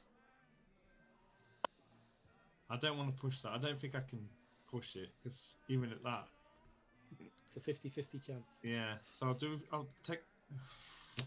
What's the thing we need? Is it 35 or 30? You need to have 30 luck left. 7 as a luck minimum. entire campaign. Just because of Thurston sticking sword in. So I'm going to sit in the box and use my luck, and hopefully I feel lucky and don't get stabbed. Yeah, so when the first couple of swords came in, you sort of flinched, and like the first one was by your feet. It was more the sound, and then the next one came in and it was across your chest. It was number 3 that's the one that's really upset you, and that's because the blade passes right in front of your eyes. And Oh, like, God, it's my eyes. and you feel like the cold of it touching your nose, and you're like, that nearly took my nose off. And so you then trying to conquer, because that was like the flinch, and then you're trying to conquer. You want to put your hands up to your face, but then you realise you're in this box. So does that sword then, if it's right in front of his eyes, does it make like a mirror? Fortunately, it's dark. Oh, okay. Eyes closed. I'm sitting with my eyes closed, panicking. Maybe there's. Tell you what, give me. I've got my eyes closed. Give me a luck roll. A luck roll. Now you Yeah. took my luck down to 37. Oh yeah. 63. Now make me a sanity roll. That's 87. I'm guessing that's a fail then. Yep. So, well, you're okay. You just lose 1 sanity point Okay. because it's curious. You see, like you expect to see your eyes looking back at you from this mirrored blade, but that's not what you see. What you see is a scene in front of you of this woman dressed in 17th century costume, and she's got a little Native American boy with her. Oh, good. She's looking at you as she slices his throat open, and he slumps to the floor.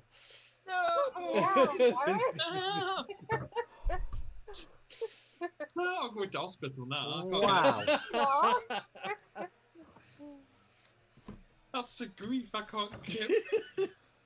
It's what you get for stealing melted mirrors. Brilliant. Okay, so the rest of this continues whilst Michael is trying to conquer the shocking scene that he saw in the mirror.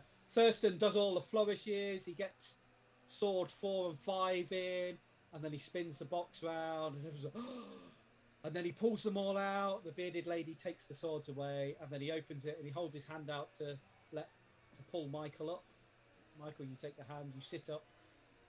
Thurston, you notice he looks a lot whiter than when he went in. It's not. I mean, you normally expect a little bit of shock, but this is like. Yeah, it's alright. As I shake his hand and pull him close, I'm like, "It's okay, fellow. Stage fright gets us all, but they loved you." And is this the first time you've done this trick? No. No. Well, that was very close. Well, if it's not close, where's the fun? They don't see how close they are. But they like the reaction. Yeah, because I'm crying. I mean, the crowd are going wild. Thurston, they have loved this performance. And because there's so much cheering, everybody make me a listen roll, but Michael and Thurston, because you're on the stage, you get a bonus dice to it. Oh. Ooh. Oh, that's extreme anyway. Quite And extreme. for anyone out there 7. that may not know, G, Very good point. a bonus die is... Yeah, so a bonus. So in Cthulhu, you roll a D100 against your skill, and you need to score below it. Okay, now a bonus die is so rolling the D100, you roll 2 D10s, and one of them is the tens, and one of them is the singles. When you get a bonus die, you roll a tens dice twice and pick the Who's the best lowest one? score. Yep. Equally, when you get a penalty dice, you roll 2 sets of tens and take the highest score in that instance. Okay, so what sort of successes did we get? I got So- a 7. A 7, so extreme success probably. Yep. I got Okay. fail. Fail. A normal success. Normal success for JP. He's got a trained ears, hasn't he? Literally, the point that I got earlier on from leveling up is what got me that success.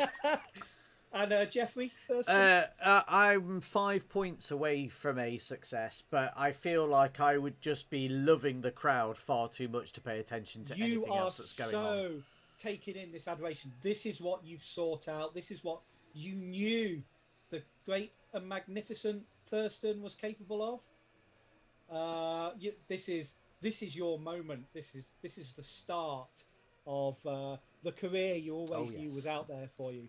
Those fools in the magic circle in England, they don't know what they were talking about when they said you'd never amount to anything. Look at them now. You're there, you've got a residency in Vegas, and you're sure this will be an important thing in years to come. Okay, so the normal success, JP, there's all this cheering, whooping and hollering, but you're sure you can hear an anguished scream coming from the backstage area. Now, Michael, you definitely hear a female uttering like a scream that then gets cut short all of a sudden. Like it's the Wilhelm scream that you get in movies all the time. It's like, ah! But then it gets cut off. And so it was quite hard to pick out amongst all the adulation that was being poured upon Thurston. Okay. Thurston, you can take a bow and you can exit stage left if you wish to. Michael, you can take your seat. Yes. I'll come back to the seat. Shall move. And the compere, he takes the stage and he's like, well, ladies and gentlemen, that sure was a mighty fine performance of magical ability. Be sure to come back and check out Thurston again. I'm sure he's going to become a regular. We've offered that up and coming young Englishman a contract to keep him here. You make sure you go tell your friends all about the wonders you've witnessed at the hands of that fine, upstanding Englishman. And now, without further ado, it is my great honor to introduce to you the beautiful singing voice and the headline act for tonight, one of the old Alexandrian performers. It is none other than Erma Hardy! And everyone starts clapping and he holds his hand out to the side. And you're all clapping and you're all clapping and you're all clapping and nothing happens.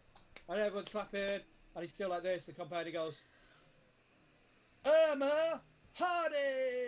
And everyone's still going, Erma Hardy!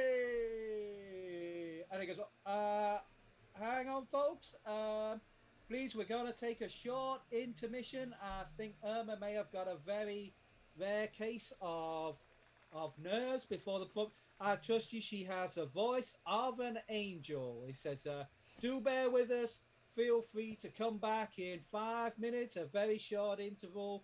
Please come back, folks. You will enjoy it. And the curtain swoosh closed. Thurston, you're backstage. There is a lot of panic backstage. And we said that your dressing room was not a particularly good one. Like the star dressing room is a little way from you backstage. Yeah. But there's like a small crowd. There's the backstage hands. There's the people involved in the theatre. And there's the theatre manager. And there's a lot of gesticulating going on down there. Okay.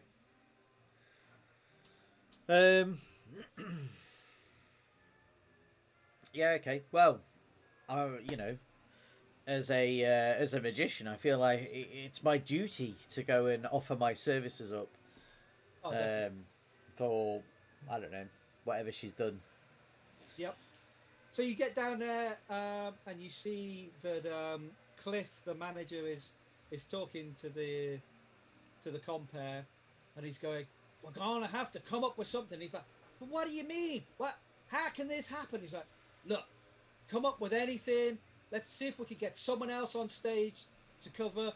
We're gonna have to call the police. It's horrific in there. I'm sorry, I couldn't help overhearing. Well, two parts, really. One, you need somebody to go back on stage, which, if you haven't heard the crowd, by the way, they love me. And secondly, you said it's a mess. The police? What's happened? And Cliff looks at you and he's like flustered. He's sweating profusely. He's white as a sheet. He's whiter than when Michael came out of your sword box. And he's like, it's Erma. I don't know what. So I don't know what's happened. So she's sliced up in there. She's dead. She's dead. Damn it, she's dead. We need someone to go. Thurston, can you go out on stage? Have you got great show, by the way? Loved it. Please come back tomorrow. Why? But Thank you. Are you any good with comedy? Can you go out and give them a few? Can you run some jokes? We need some stalling till we can get the authorities here. There's it's blood everywhere. Absolutely. Did you know that I am writing a novel at the moment? It's to do with hurricanes and tornadoes, which plague your country so much. I'm aware of it. Can you go and tell that to the folks on stage? Absolutely. I'm afraid it's only in draft form at the moment. We'll take anything at this stage. Please go out and sort something out. Entertain the folks any way you feel you can. Ah, Luddites, he says as he turns around and walks off after clearly not getting his joke.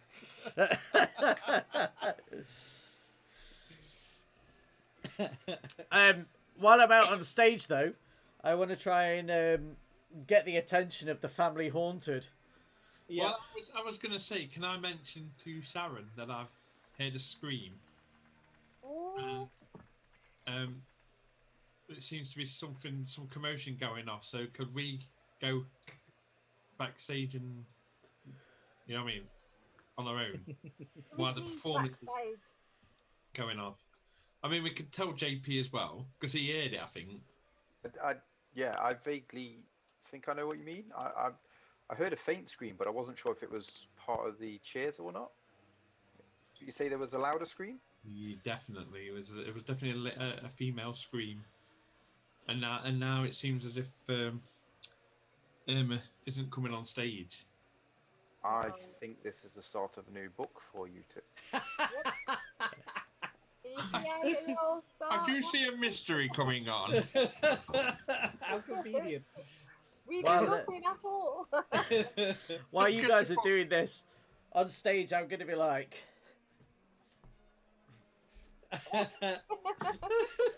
It's like some sort of pantomime to give them indications.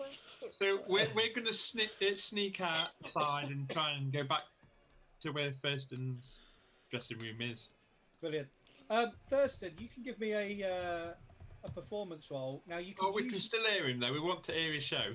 You could use your magic, your stage magic. However, you are doing comedy, so you're going to have a penalty dice this time to your stage magic to see if you can. All right. Just sort of wing it.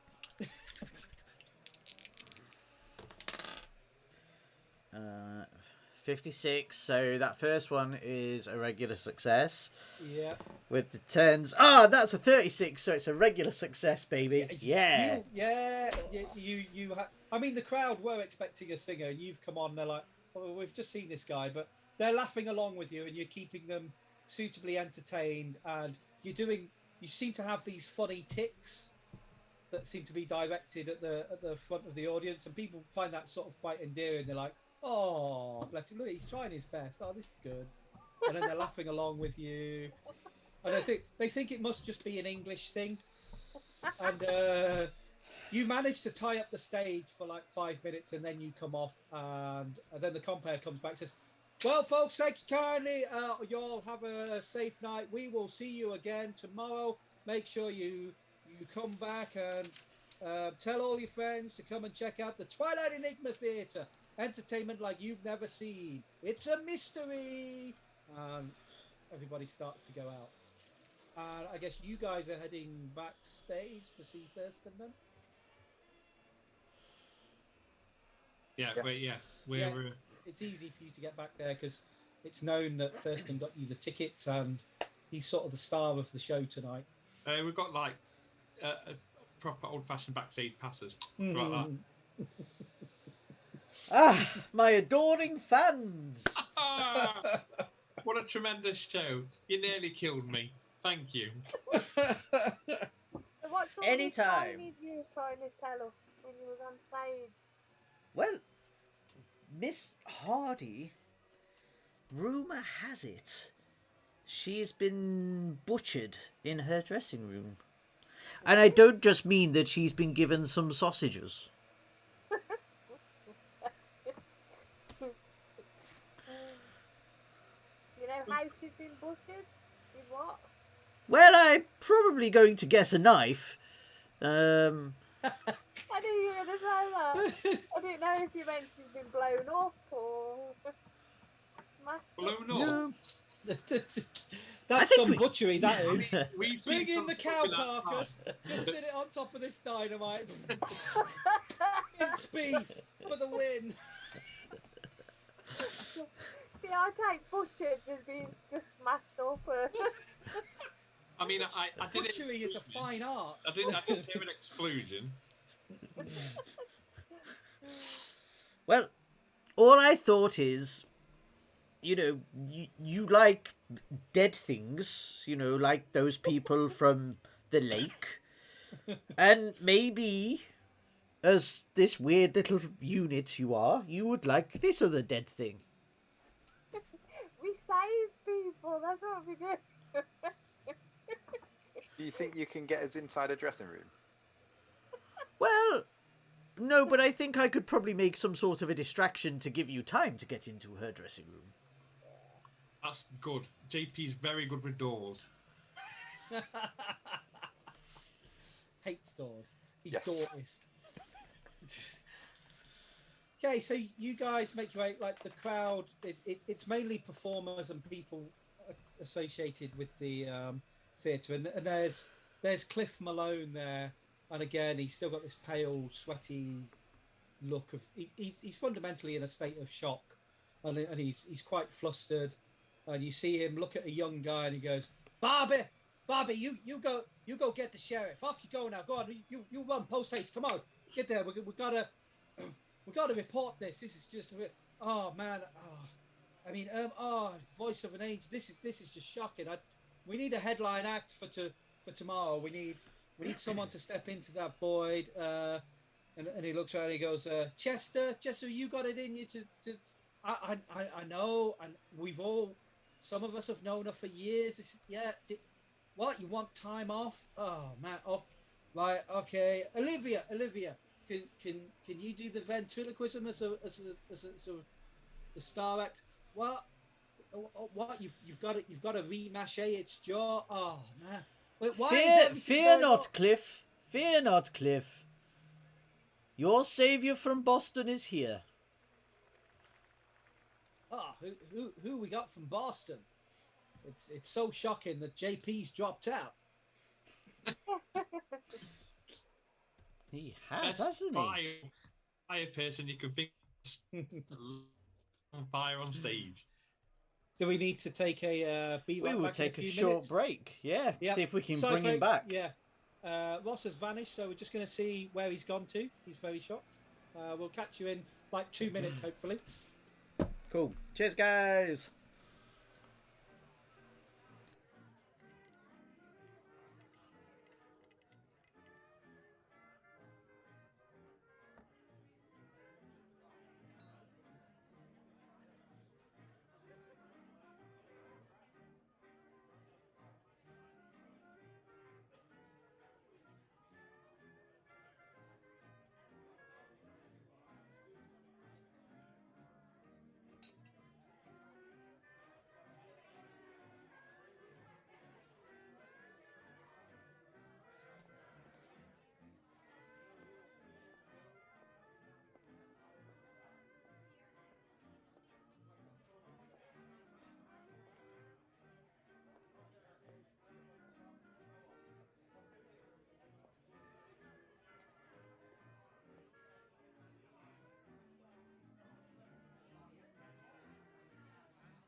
We're back with Ross. Hey!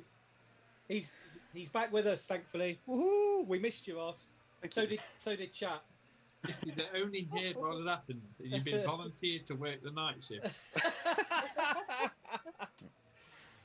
So thumbs up in chat for Ross joining us again. Hey, thank you.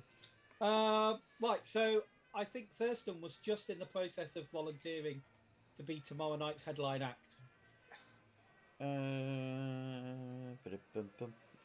Yes, I was, wasn't I? It's okay, Cliff. Your saviour is here. Did you see the response that I got from the crowd? Now, it could have been my sterling British accent. Or it could have been my marvellous magic tricks. But I will be your headliner. I mean, that sounds like it might just work. Thanks awfully, Thurston, for stepping in. That'll keep us running. How you fixed for the rest of the week? Well, why the devil not? I think it'd be a damn shame not to, wouldn't it? We'll put you top billing for the rest of the week till we find someone better. Marvellous. Thank you kindly. No, Cliff, please.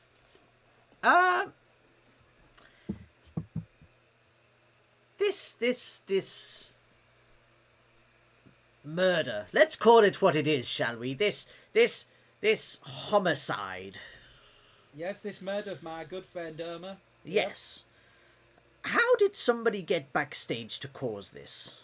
Does this happen a lot in your theatre? Well, no, we haven't been open that long, to tell the truth. We haven't encountered a murder previously, no. Not in this theatre. I see. And is there anybody that wanted Miss Hardy dead? Not that I'm aware of. She was loved by all in our little theatre company.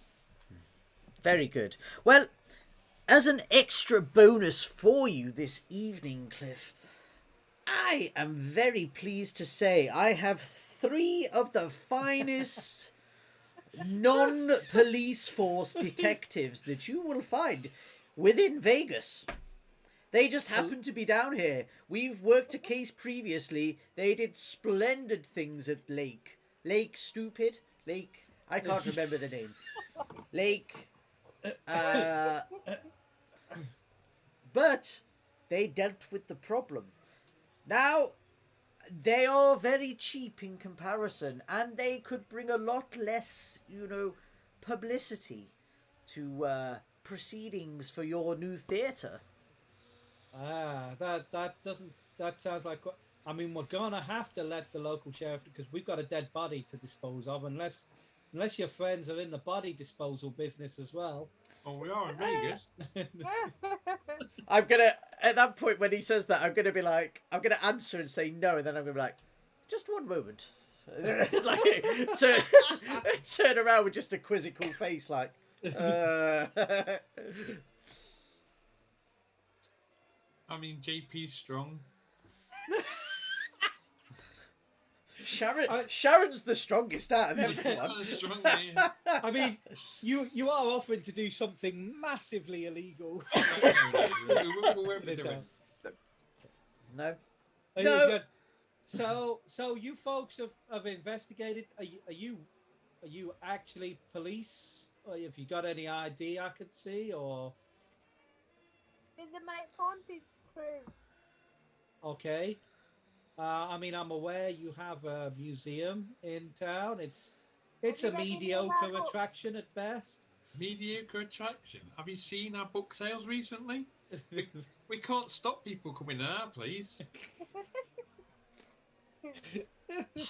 I mean, this guy here is going to play us in a movie. Have you read any of our books? No, ma'am. I have my hands full running a theatre company. Occasionally I direct.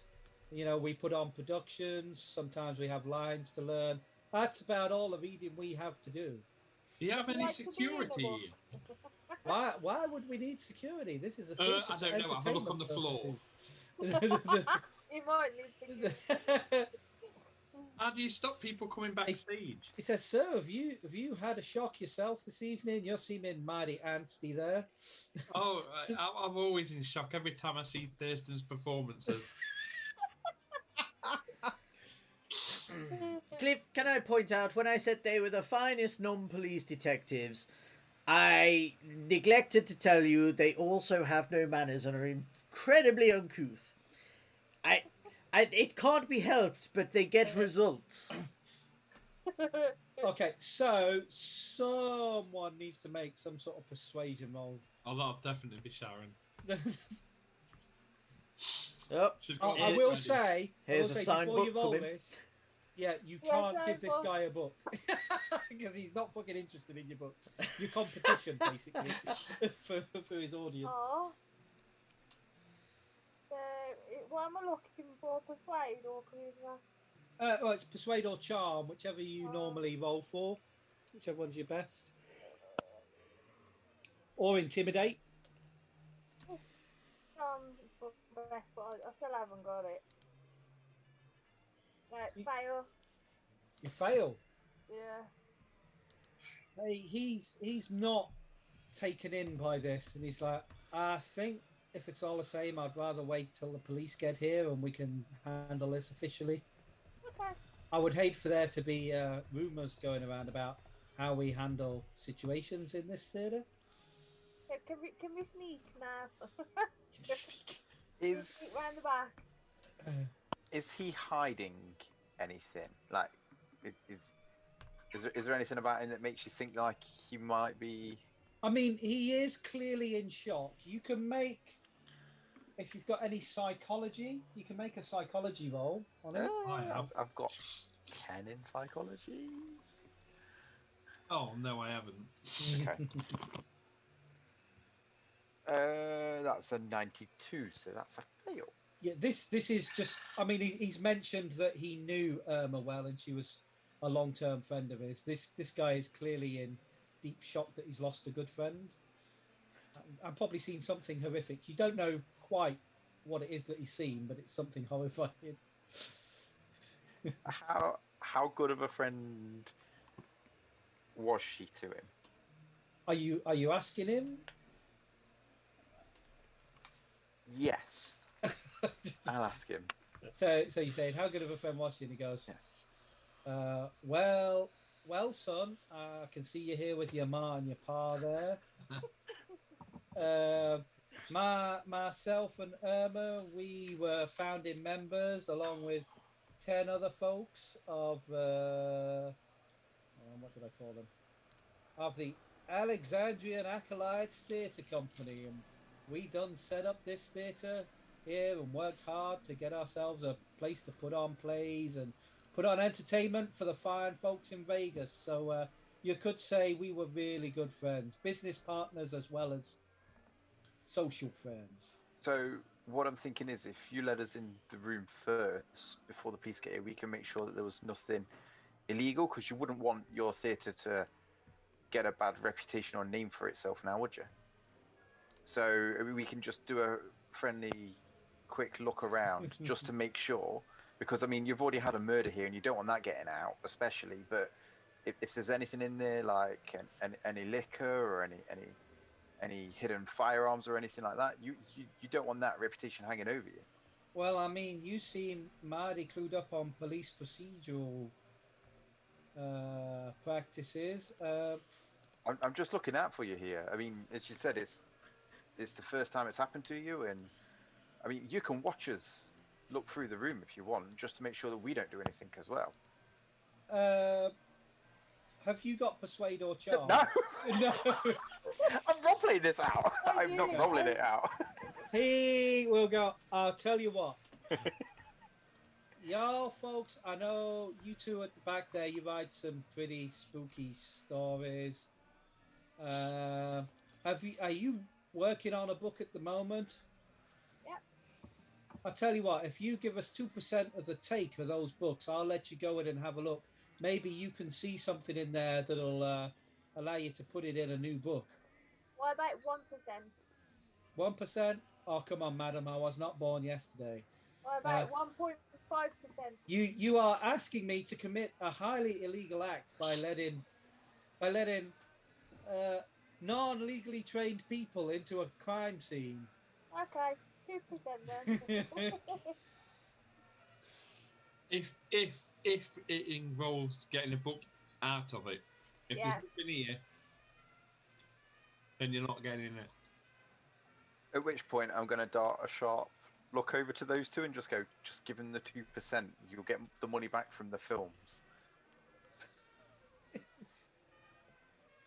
Okay, so he goes, I shall let you folks in there, but you must be quick. You have until the police get here, which the speed that Barbie runs at probably gives you about 5 minutes.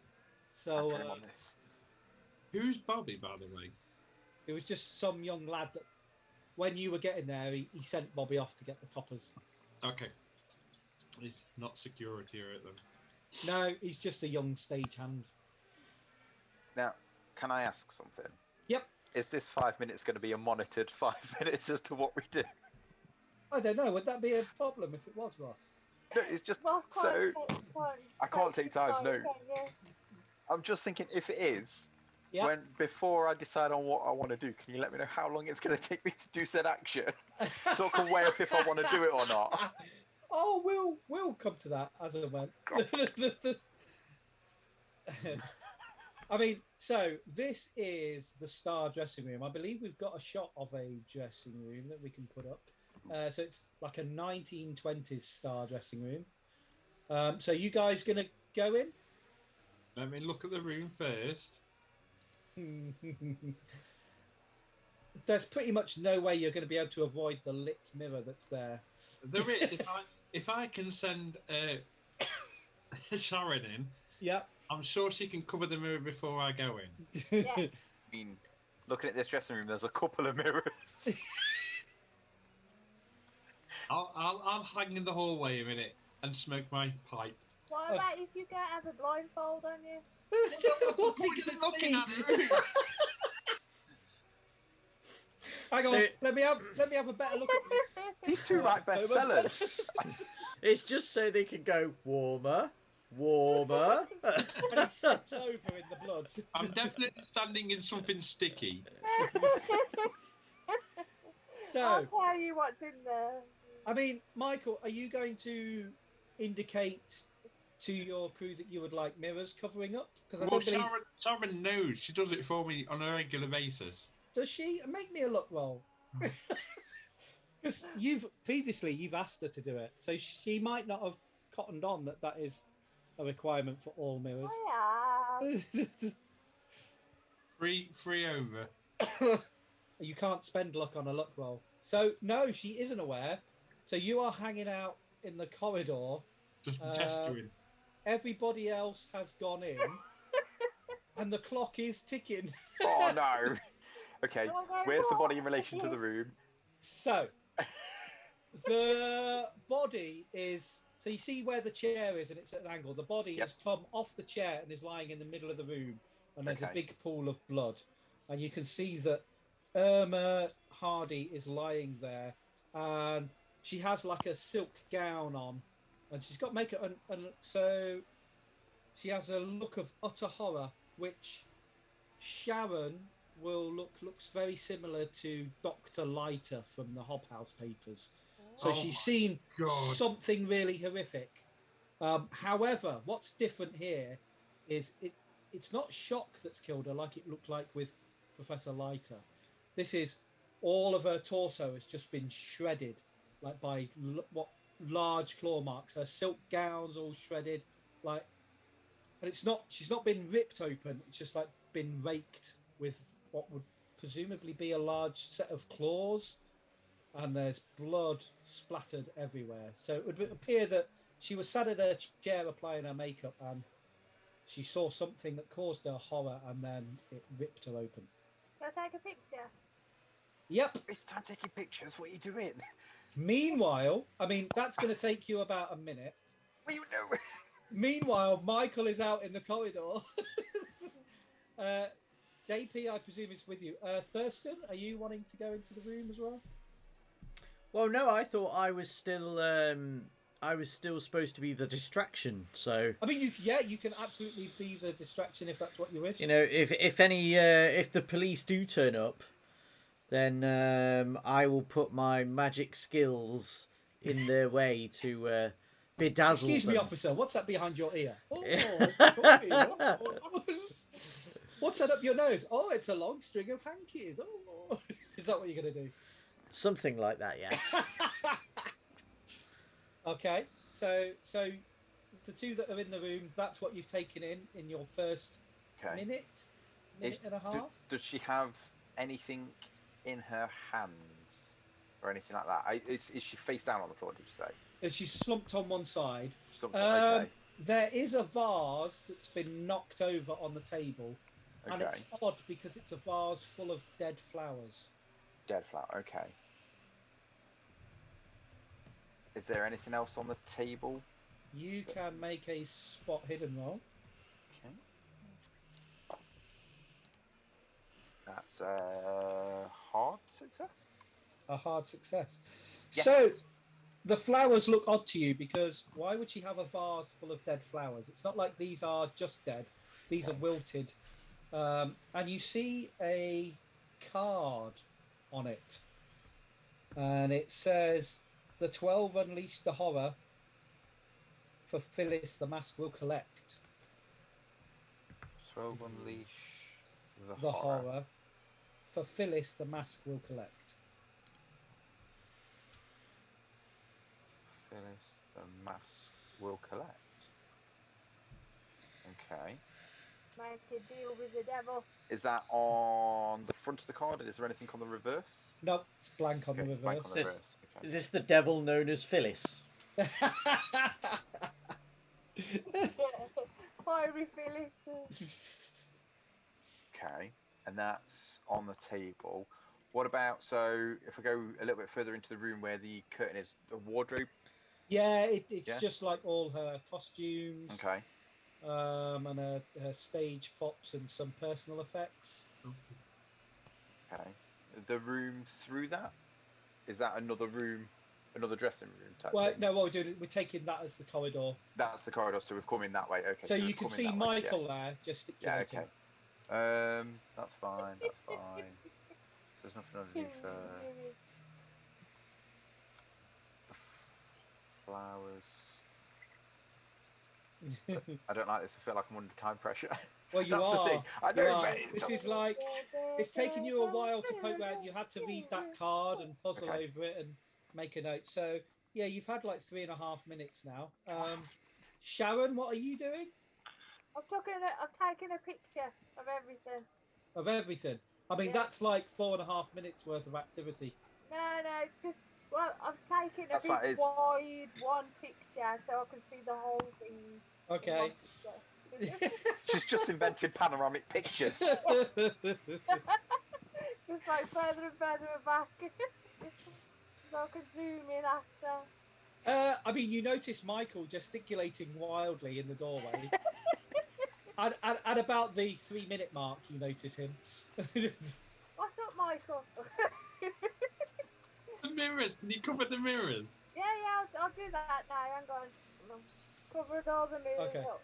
So we're at the 4-minute mark. Before she covered the mirrors, was there anything on the mirrors? Did you want to go and look at the mirrors? Yeah, you do. Yeah, Yes, you do. I do. I do want to go and look at the mirrors. Okay, you go and look at the mirrors. They're just mundane mirrors. They're Yeah, that's what I perfectly thought. fine. Okay, that's fine. Am I in there now? 4.5 minutes. Yeah. You're in there on the 4-minute mark. The wounds on the lady. Yep. Are they on the front or the back of them? The front. So she was sitting facing the mirror. You don't know that. That's why I'm saying, are they on the front? Yeah, they are on the front. Because if she was sat in front of the mirror, that means somebody had to. Could it turn round maybe from the mirror? So the chair's turned and she's in the middle of the floor. Oh, okay. Is there anything else unusual about the dressing room that wouldn't look normal, like would stand out, like a? I was going to say a hidden lockbox, but it'd be hidden, but something like that, like a footlocker type thing.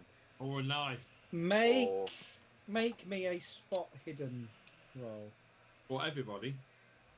If you're all looking in the last minute, yeah. Of course we are. I've That just run in. is another hard success. Hard success. Nope, Who's fail. on it today? Okay. Is Sharon looking as well? This is like the last thing you get to do before the police turn up. I mean, Thurston, you see the police coming through the door with young Bobby. Yeah. He's ran quite quick, and there's like three coppers come running.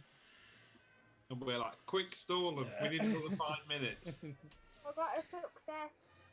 Okay, so well, with your success, you don't really notice it other than like these slash marks look like they've been made by huge claws. You know, like the size of a bear, maybe bigger, but it would be deep and hooked claws that have done it. JP, Yes. what strikes you as unusual Okay. would be that in the closet with her costumes, there is a costume that smells of smoke. And it's like it's a fine silk costume, but it looks like almost a medieval courtier's costume. Okay. And it's sort of this mustard yellow, and it's singed around the edges, and it smells really strongly of smoke. It definitely doesn't fit with all the other costumes because they're all pristine, and it just seems strange that she would have this in her wardrobe. Okay, I'm gonna mention that to Michael. Yep, that's exactly the same as what we saw before. Mm-hmm. And at that, And that one smelled of smoke as well, which is quite strange to say this is a new build and there's no fire. Thurston is. You can give me a stage magic performance roll to see if they get any extra time in there. Okay. Use the dogs. No, Jack's just said show them a card trick. I feel like this, if it goes well, this roll, it's a card trick. If it doesn't, then this is going to be the trip and doves fly everywhere. Yeah. Except the doves are going to be unconscious and just like slapping people. That is a regular success. Okay, so I guess you're doing this amazing card trick, and the coppers seem quite taken in. You guys can have another like minute in there, minute and a half. He really You're strings welcome. out the mind reading part of the card trick. And He keeps glancing over his shoulder. Can we hear him doing the card trick in the hallway so we know Oh. to get out before being spotted? Yeah. Yeah, Okay. Is she, did you say she's wearing a dress? yeah, like a silk gown. So there's no pockets to go through. There's no. No. Nope. Is there anything under the rugs? Always check under a rug. Nope, nothing under the rugs. That wasn't a time check. That was a out of character question. Still takes time. Oh. You hear Thurston's winding up the trick. He's about to do the big reveal. Can we just check the bin? See if there's anything in the bin? There's like paper wrapping that a bunch of flowers have been in. Sharon, take a photo of this dress. I mean, you Any moment now, yes, any moment now, it's coming to me. Your card is. Yeah, I'm gonna step out the room. Stepping out the room. Yep. Okay, But You before could- I do, I'm gonna uncover the mirror, right. Okay. which I That's used how a it was. pencil to. So I didn't actually touch the cloth. Used a pencil to uncover the mirror. You are all going to need to make me stealth rolls to get out completely unnoticed. Although you could have bonus dice because Thurston is running interference and is really trying to draw their eye line into the big card reveal. Because you've left it right down to the last like 30 seconds. Can it be a literal big card, like I'm pulling out this massive card? Is this your Definitely. card? Okay, so what level of success did everybody get? Normal. Normal? What are Ayo. you doing it on? Stealth. Ooh. just over. But I'm going to burn 7 luck. Okay, so you get a normal success and lose 7 luck. Yeah. So JP, did you want to push the roll? He can do it. He can do it. I mean, Tactical role is good at it. what is your stealth score? Only 20. Only 20. So you got a 20% chance of doing it. I mean, we could ask chat if you should push the roll, but we know what Jack's going to say. Oh yeah, I know what Jack's going to say. No, I was going to ask you if I could use my arts and crafts roll instead. Both Jack and Alfie have said yes. I'll push my. Yay! Well Do I done, still get a chat. bonus dice on the push?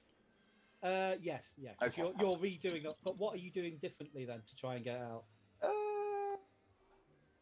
Because bear in mind, you had to uncover the mirrors. So Yes. that's why you're last one in there. So I'm gonna, as I get to the doorway, I'm gonna pop my head out, notice that they're looking this way, wait, give it a couple of seconds, and then go for like a little sprint out. Okay. And I think Thurston's just distracted them again. So I'm listening to hear him give me another cue. And that is... Run! So I've not... so I've not used my bonus dice yet. Okay. I rolled a 29. I need a 20. If I roll my bonus dice, I can still use the 29 and burn the luck, can't I? Can't burn luck, yes. it's a push Yeah, yeah. roll. Oh, Oh, yeah, no. you can't. Yeah, you need a 1 or a 0 then. Oh. It's a 29, so I failed. So, yeah. Okay, so Sharon Michael, you duck out and you blend into the crowd that's around there, and Thurston's giving it his all. And then Thurston, they're well impressed with your card. You even signed a card and gave it to them as an autograph. But then these 3 coppers come into the room. Actually, 2 of them come into the room. One turns around and starts pushing the crowd back to give some room. And then the other 2 glance around and shut the door. And they start looking around the room. And clearly, in the middle, having just taken something off the mirror, is JP. And JP, did you want everyone else muting while you try and get out of this? You can. No, so we won't mute. There is a roll you can make. Yep. To attempt to avoid anything here. What would you like to do? I'm going to try and use that roll. Okay. Just the other side of the door, the last thing that you hear as it's shut is Irene. That is a hard success. Okay, For that so roll. the rest of you see the door shut and you're like, fuck, what is going to happen here? I like We're this. going to have to bail him out.